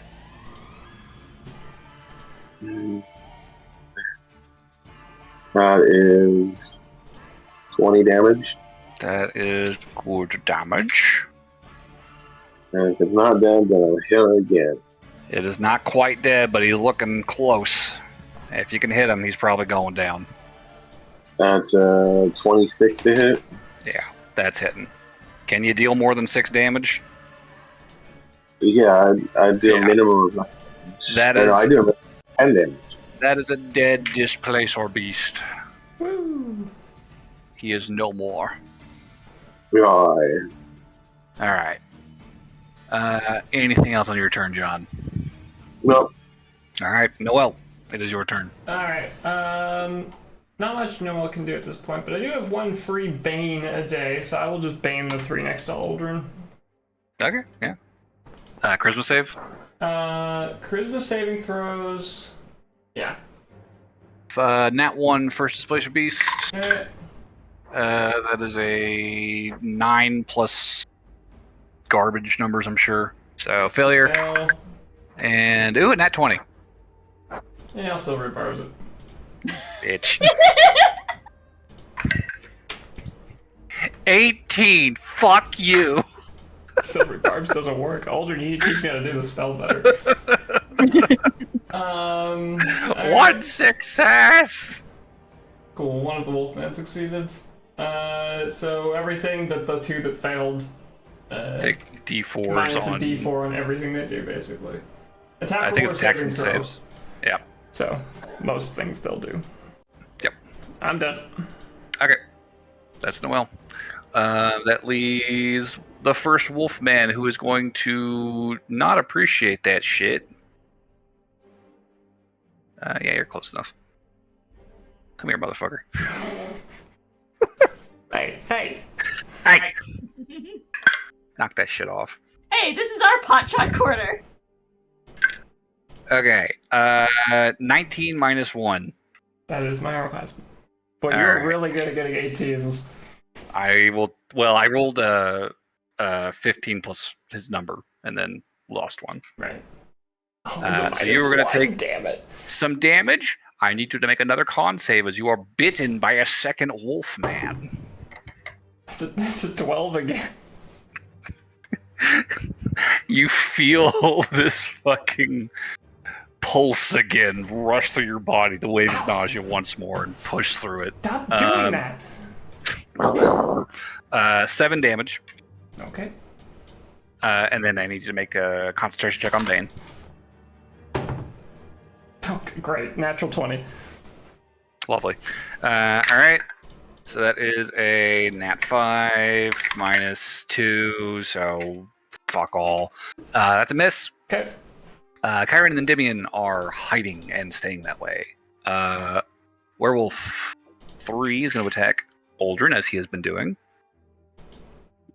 That is a 17 and a nat 20. I don't have silver barbs. I don't have it either. It's finally happened. You've rolled like every turn. You've rolled a nat 20. I'm trying to hit people, okay? Also, Charlie, I need you to make a Constitution saving throw for me. I gave them a plus 19. That would be a natural 20. That is going to be 39 to hit. 20. lovely.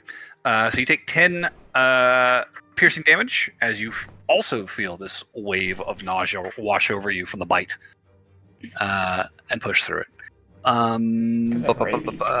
The last displacer beast. Well, not the last, but the second to last. Next to John is going to try and hit John. That's a failure. That's a failure. Cool. And the last werewolf is going to try and hit John. Failure. And failure. Okay. Aldrin, your turn. Well, I'll attack the wolfman, I guess. All right. He did bite you. Nat 20. And down goes the wolfman. Silvery bar. Fucking wish. Counterspell. Fuck. All right. What do you got, Aldrin? What are you hitting me with? The Sun Forger. I mean, how much damage? Like, Oh. what are you doing for damage? Are you smiting on this? Sure. Because it is a crit. This would be the one to do it. So you will be doubling all those smite dice. Should I use a 5th level spell for that? Or I feel like that's overdoing You it. turn him into dust. Here, take some D10s. Wait, is smite D10 damage? Or D8s, whatever they are. Alright, yeah, fuck it. We're just... Aldrin's pissed off. He's like, you bit me, you bastard. Fuck you. I'm cold, I'm wet. So that'll be I think it's 10. it's a 5th level slot, so 6d8 doubled, so 12d8 from the smite alone. 5. There's the 12, and I need 2 more D8. I don't have 2 more d8. You've expended all of them, Johnny. Oh wait, I do.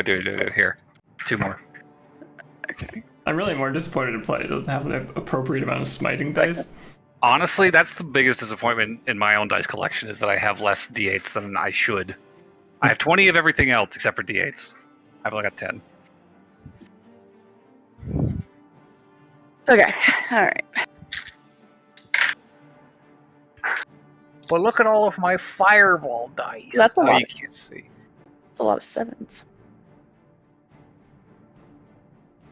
Yeah, you turned your camera off. Can't see anything. Yeah, you're right. I have lots of d10s.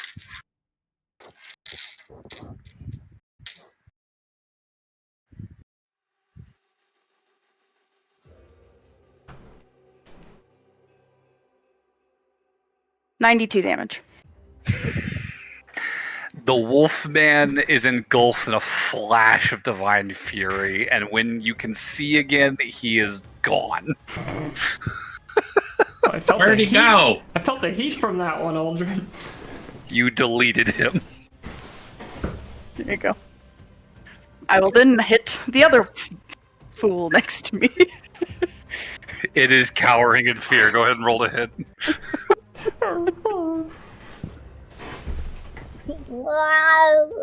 Oh yeah, it's a cat, right? 23. Yeah, that'll hit. Cool. His dogs and cats teamed up. You know what, fuck it. I'll just use both of my 5th level spots. Okay, so I'll be 6. Hey, can I have some more D8s? Oh my god. I get another Say Mass 6. Hysteria What happened to the describes 12 he gave Feywild. you? I just gave them back. Oh.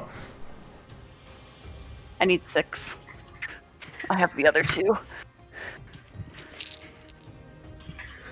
Rolling a lot of dice is fun.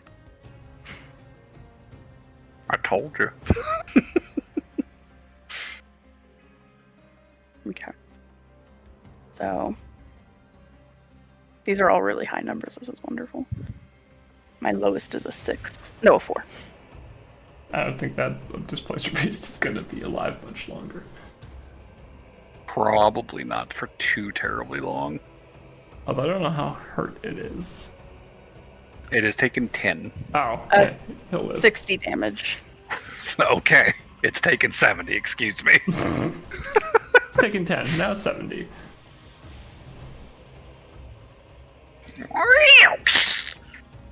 And another crash of divine fury. Nearly fucking severs this thing. It is bleeding profusely. That is going to take us to Burberry if you have nothing left, Aldrin. Nope. Okay, Burberry, what you got? There's a wolf man next to Noel. I don't like that. Grr. I am going to guiding bolt him, All right. Y'all ducks her head. and I'm gonna upcast it, Okay, roll to hit. and I'm gonna miss. I haven't actually rolled yet. I have a feeling. Oh, okay. No, that probably is. 25. 25 will hit. Cool. All right. So that is going to be. I hope that hits. You know how I am. I'm like, yeah, I've had such a great run, and then I just guiding bolt just never wanted to hit for some reason. Yeah. And it's a d6 for upcast.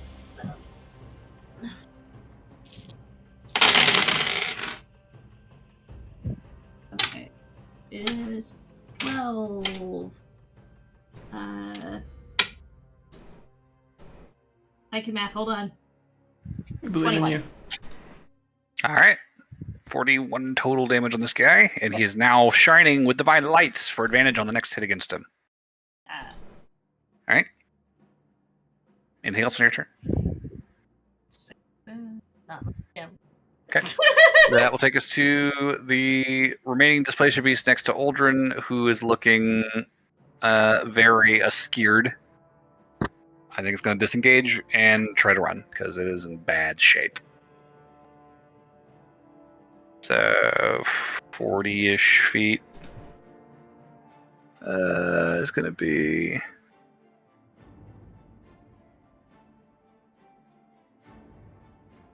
Meh. So, yeah. He running. Barnaby, John, Noel. I can probably hit it. Yeah, damage guys, go first. Roll to hit. Let's see. That's going to be a 28 to hit. That's a hit.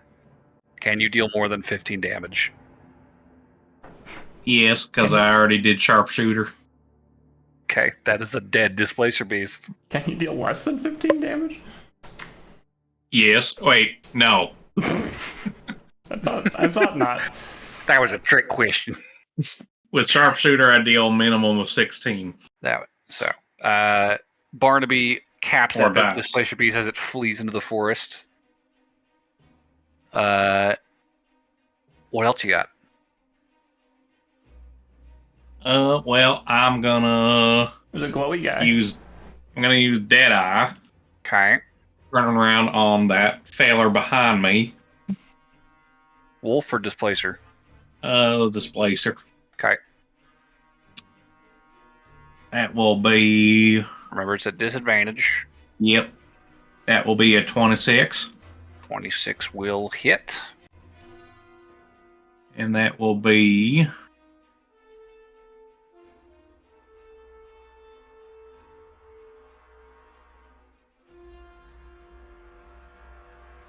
$31. 31, big damage. He does not look well. Not long for this world. They give one more attack. Yeah, I'll shoot him. That's an at one. Never mind. Alrighty then. John, Noel. Go for it, John.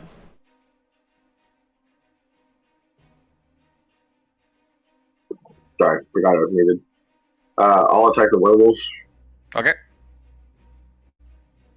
And is it immune to poison? It is not. Okay.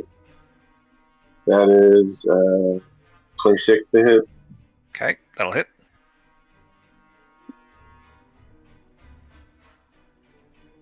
That is 19 damage. Okay.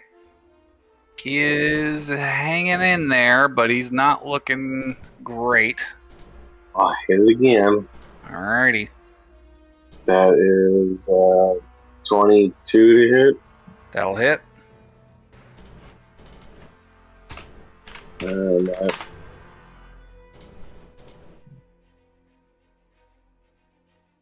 21 to hit. Or 21 damage, sorry. That is another dead werewolf as you fucking skewer it with your sword and watch him collapse to the ground. And I think I'll grab that other one with my tentacle. Pull it to me. The Displacer Beast? Yep. Okay. He I don't- scooches towards you. I don't know if it does any damage or not. Let me double check. Pretty sure he's got to fail a strength save or something, but I don't think he's going to succeed. Well, he might actually. That's an 18 maybe? Oh, dirty 20. Use the advantage of circling creature reaches. Target must succeed on DC saving throw, which equals to 8 plus your proficiency bonus plus your strength modifier. Or pull them straight line. So 8 plus proficiency plus strength would be 8 plus 8, so it's 16. So yeah, it beats that. Okay, dirty 20. So he will stay where he is. No grabbies. Can I leave a lasting poop on its snoot as it leaves? Sure. He doesn't appreciate it, but not that anyone cares. Anything else from you, John?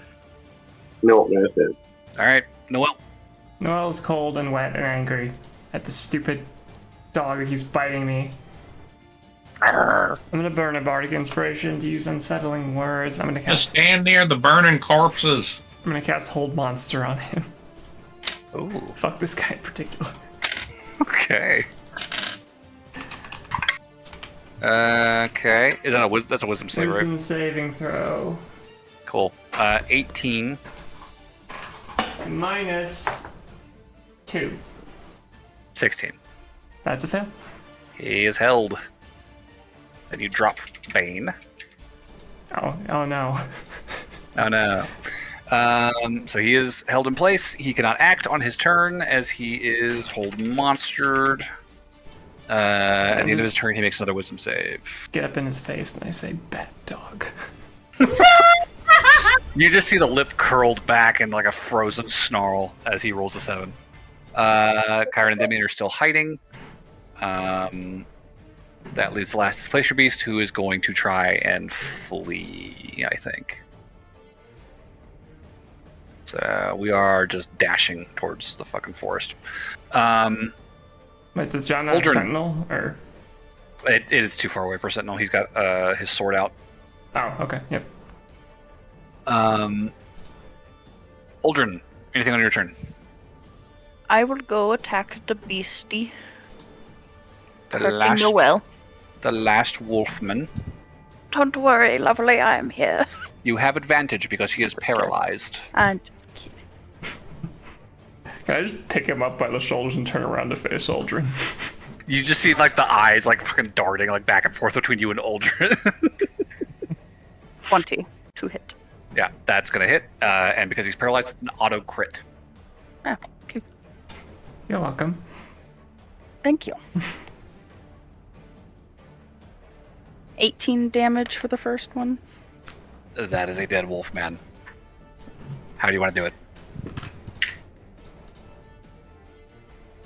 I don't know.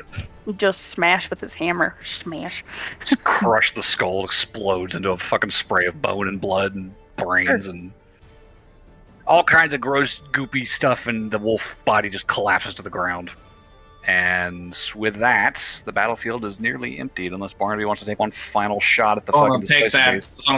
son of a gun down. All right, make it Thinking he can count. run away from me.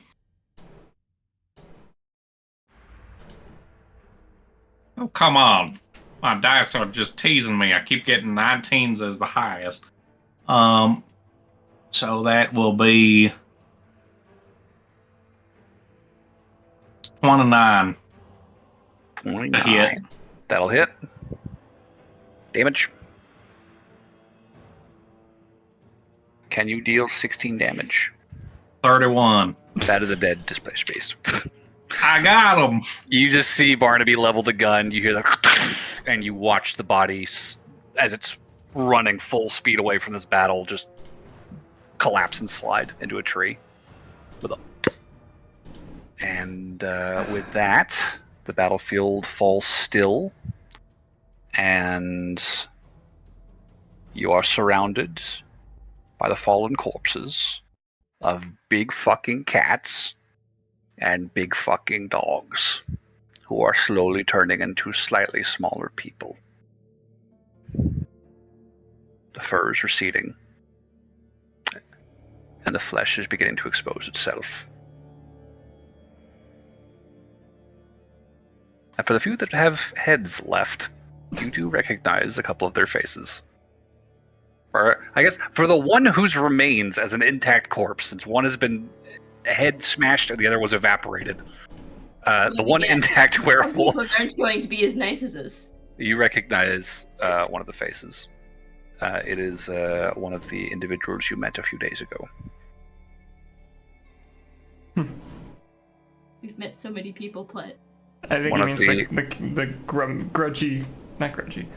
The surly and kind of grimy. Grimy is the word I was Yeah. looking for. Camp people. Yeah. You do recognize the tatters of the clothes.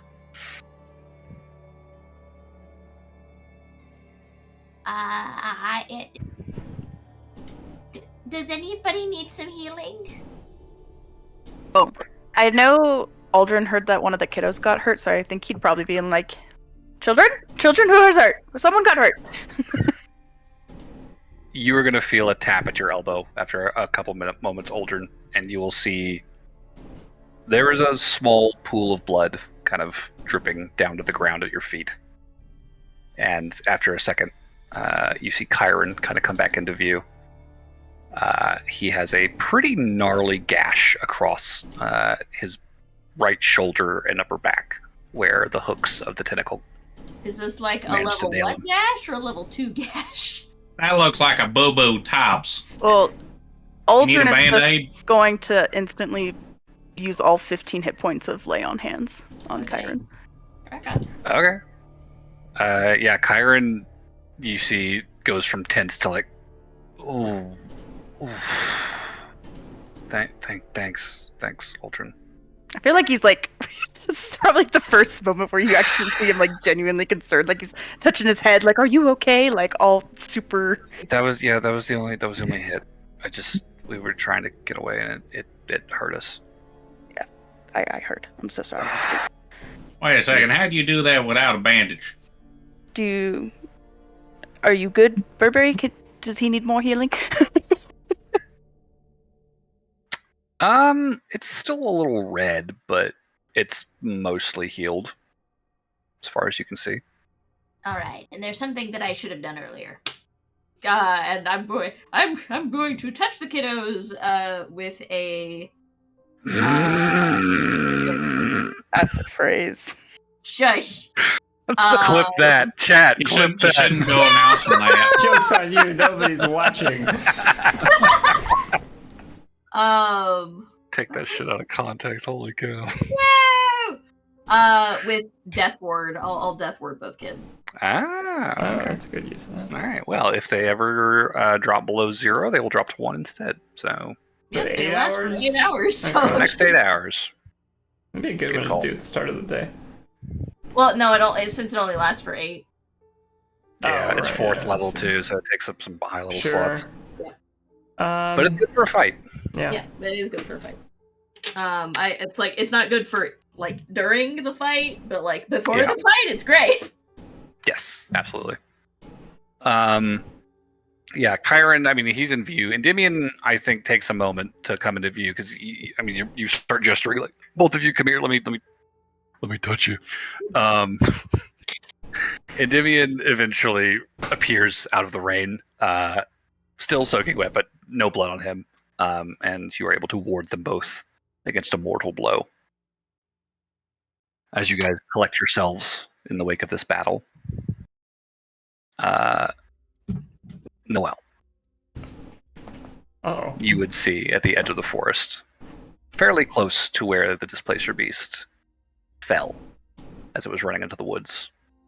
The mist creeping towards the body and seeming to engulf and recede.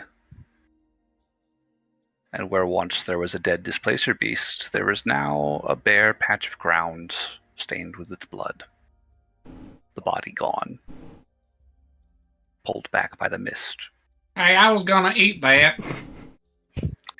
And the mist continues to recede back into itself, and once more you see a path forming in the eaves of the trees. Give me a reason. I repeat, yelling into the rain.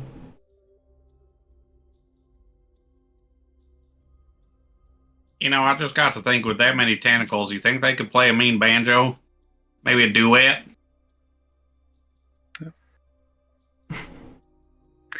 Anyways, Noelle. Please make a wisdom saving throw for me.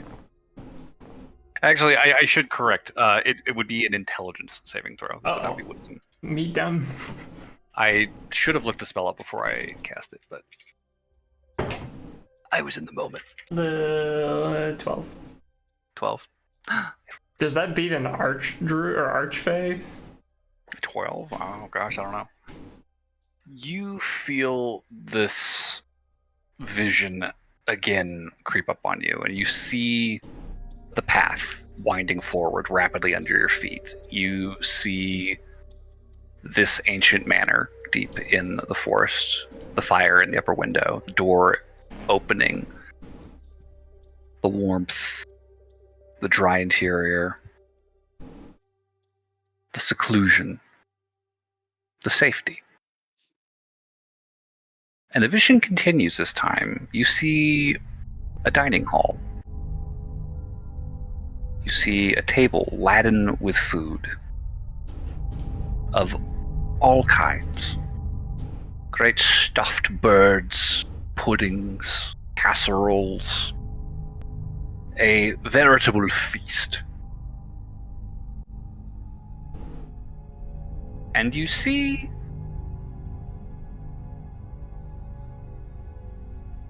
a flash of a figure holding out a hand, and clutched between overlong, pointed fingers, you see a sealed scroll. There is a black ribbon tied around it, and on the bow there is a seal of red wax. And imprinted on that wax, there is an image of a laughing face in silhouette.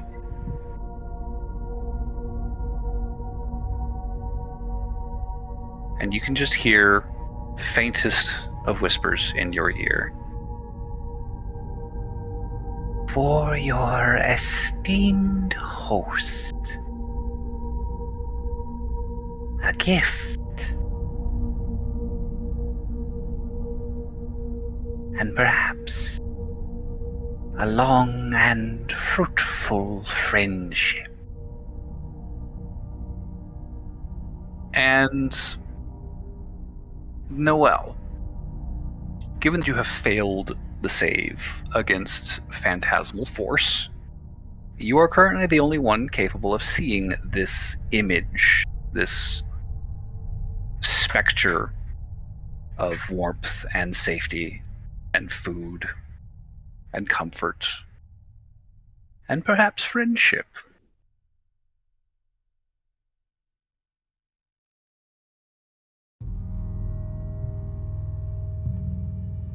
While affected by this spell, you will treat the phantasm as though it were real and rationalize any illogical outcomes. And given that this is very clearly a vision, I don't think that there's really a lot of effect to your behavior.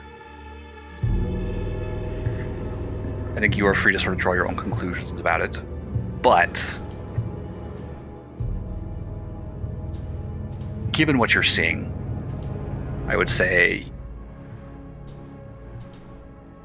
under the effects of the spell, at the very least, you do not feel any sense of suspicion or concern. This feels genuine.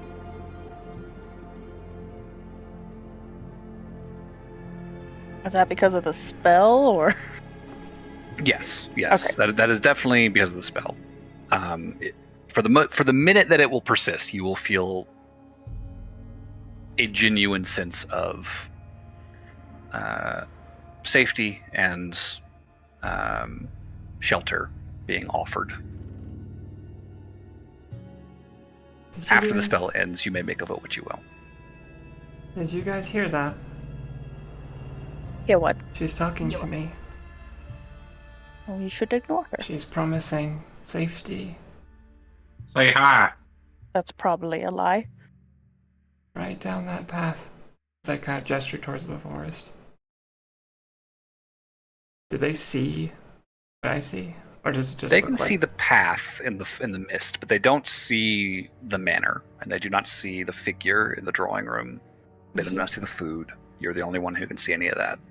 Didn't we have a conversation about this before? You know, woods, dangerous, charges, all that jazz? She has a gift.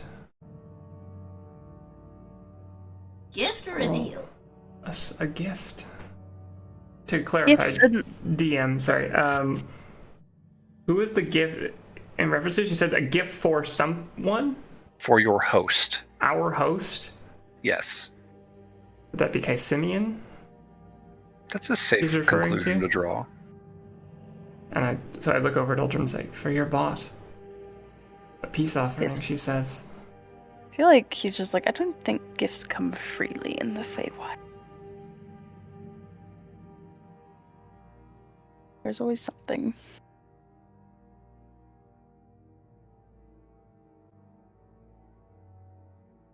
Could be worth looking into. Is this gift free, or do you require something in return?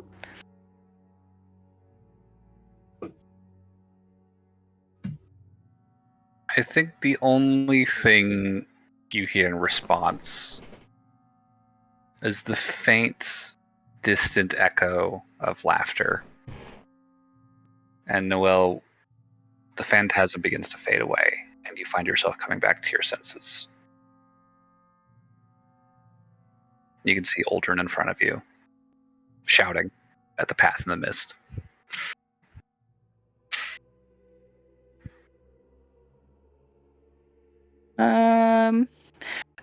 For Uldren, would this be like Seelie or unseelie, would he assume? I mean, I'll say go ahead and give me a history check. 15. 15. Oh, wait, no. 16. 16. I keep forgetting to add my +1 to all skills. I will say that given that this person, this Baba Grika, dwells in a spooky, foggy forest outside the domain of any archfey tied to the Summerlands, it's definitely within the realm of possibility that she is aligned with the Gloaming Court. It's possible, but it's not definitive necessarily. She is dwelling outside of any domain on their side of things. She's living out in the wilderness and allegedly aspires to archfadom herself. This strikes you as Oh, wait. someone seeking power and influence and looking to reach, shall we say, for it, towards an opportunity that they have encountered. This feels more like a kind of a freelance, free agent, unaligned person looking to get involved. She wants to give us her Something business bigger. card. Yeah, this is like it's like a startup trying to pitch themselves to the Amazon. It's like, hey, you should buy us out. Now, given again the nature of her dwelling and the welcome you've received so far, and just the general vibe, again, I don't blame you for being a little suspicious.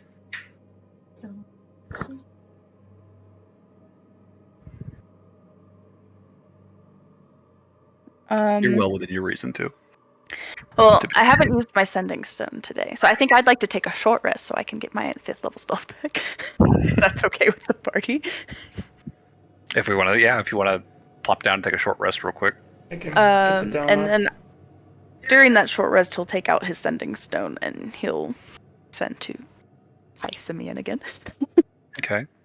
And he'll say that he meant Baba Yar or whatever. Baba Papa Grika. Grika.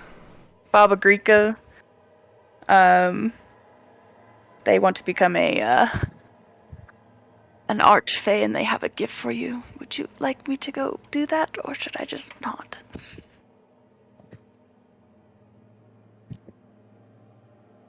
The reply you get from Simeon,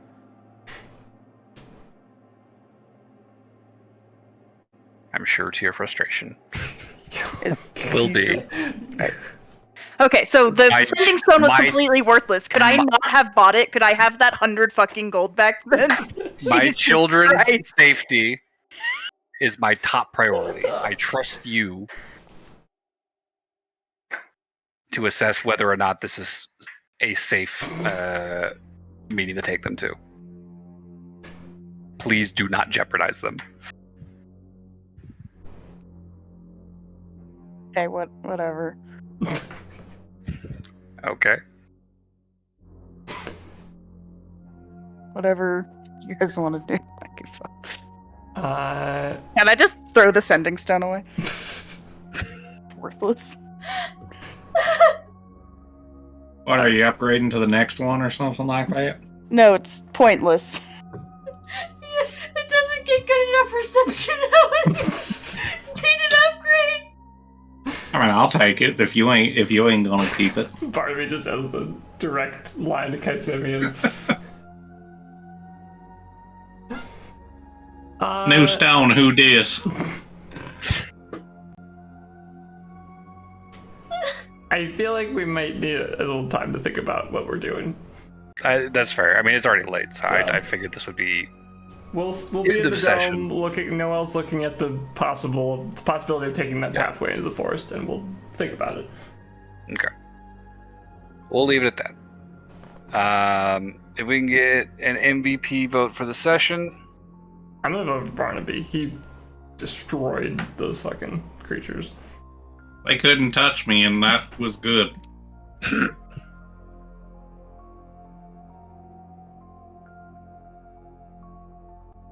You were just fucking. I mean, look, I got a plus 14 to hit. Yeah. All right. I'm not hearing anybody else, so. Yep, Barnaby. I mean, I was gonna put it towards. I was gonna put mine towards Burberry for the mass AOE. That was big damage. Good use of that spell. Yeah, I'll go with Burberry. I'll Oh, go shit. with John for not taking any damage from that same AoE. All right, that sounds like Burberry, or I guess it's Burberry John or Burberry, It's Barnaby Barnaby tied. tied. Yeah. All right. So, Walt, you want to take the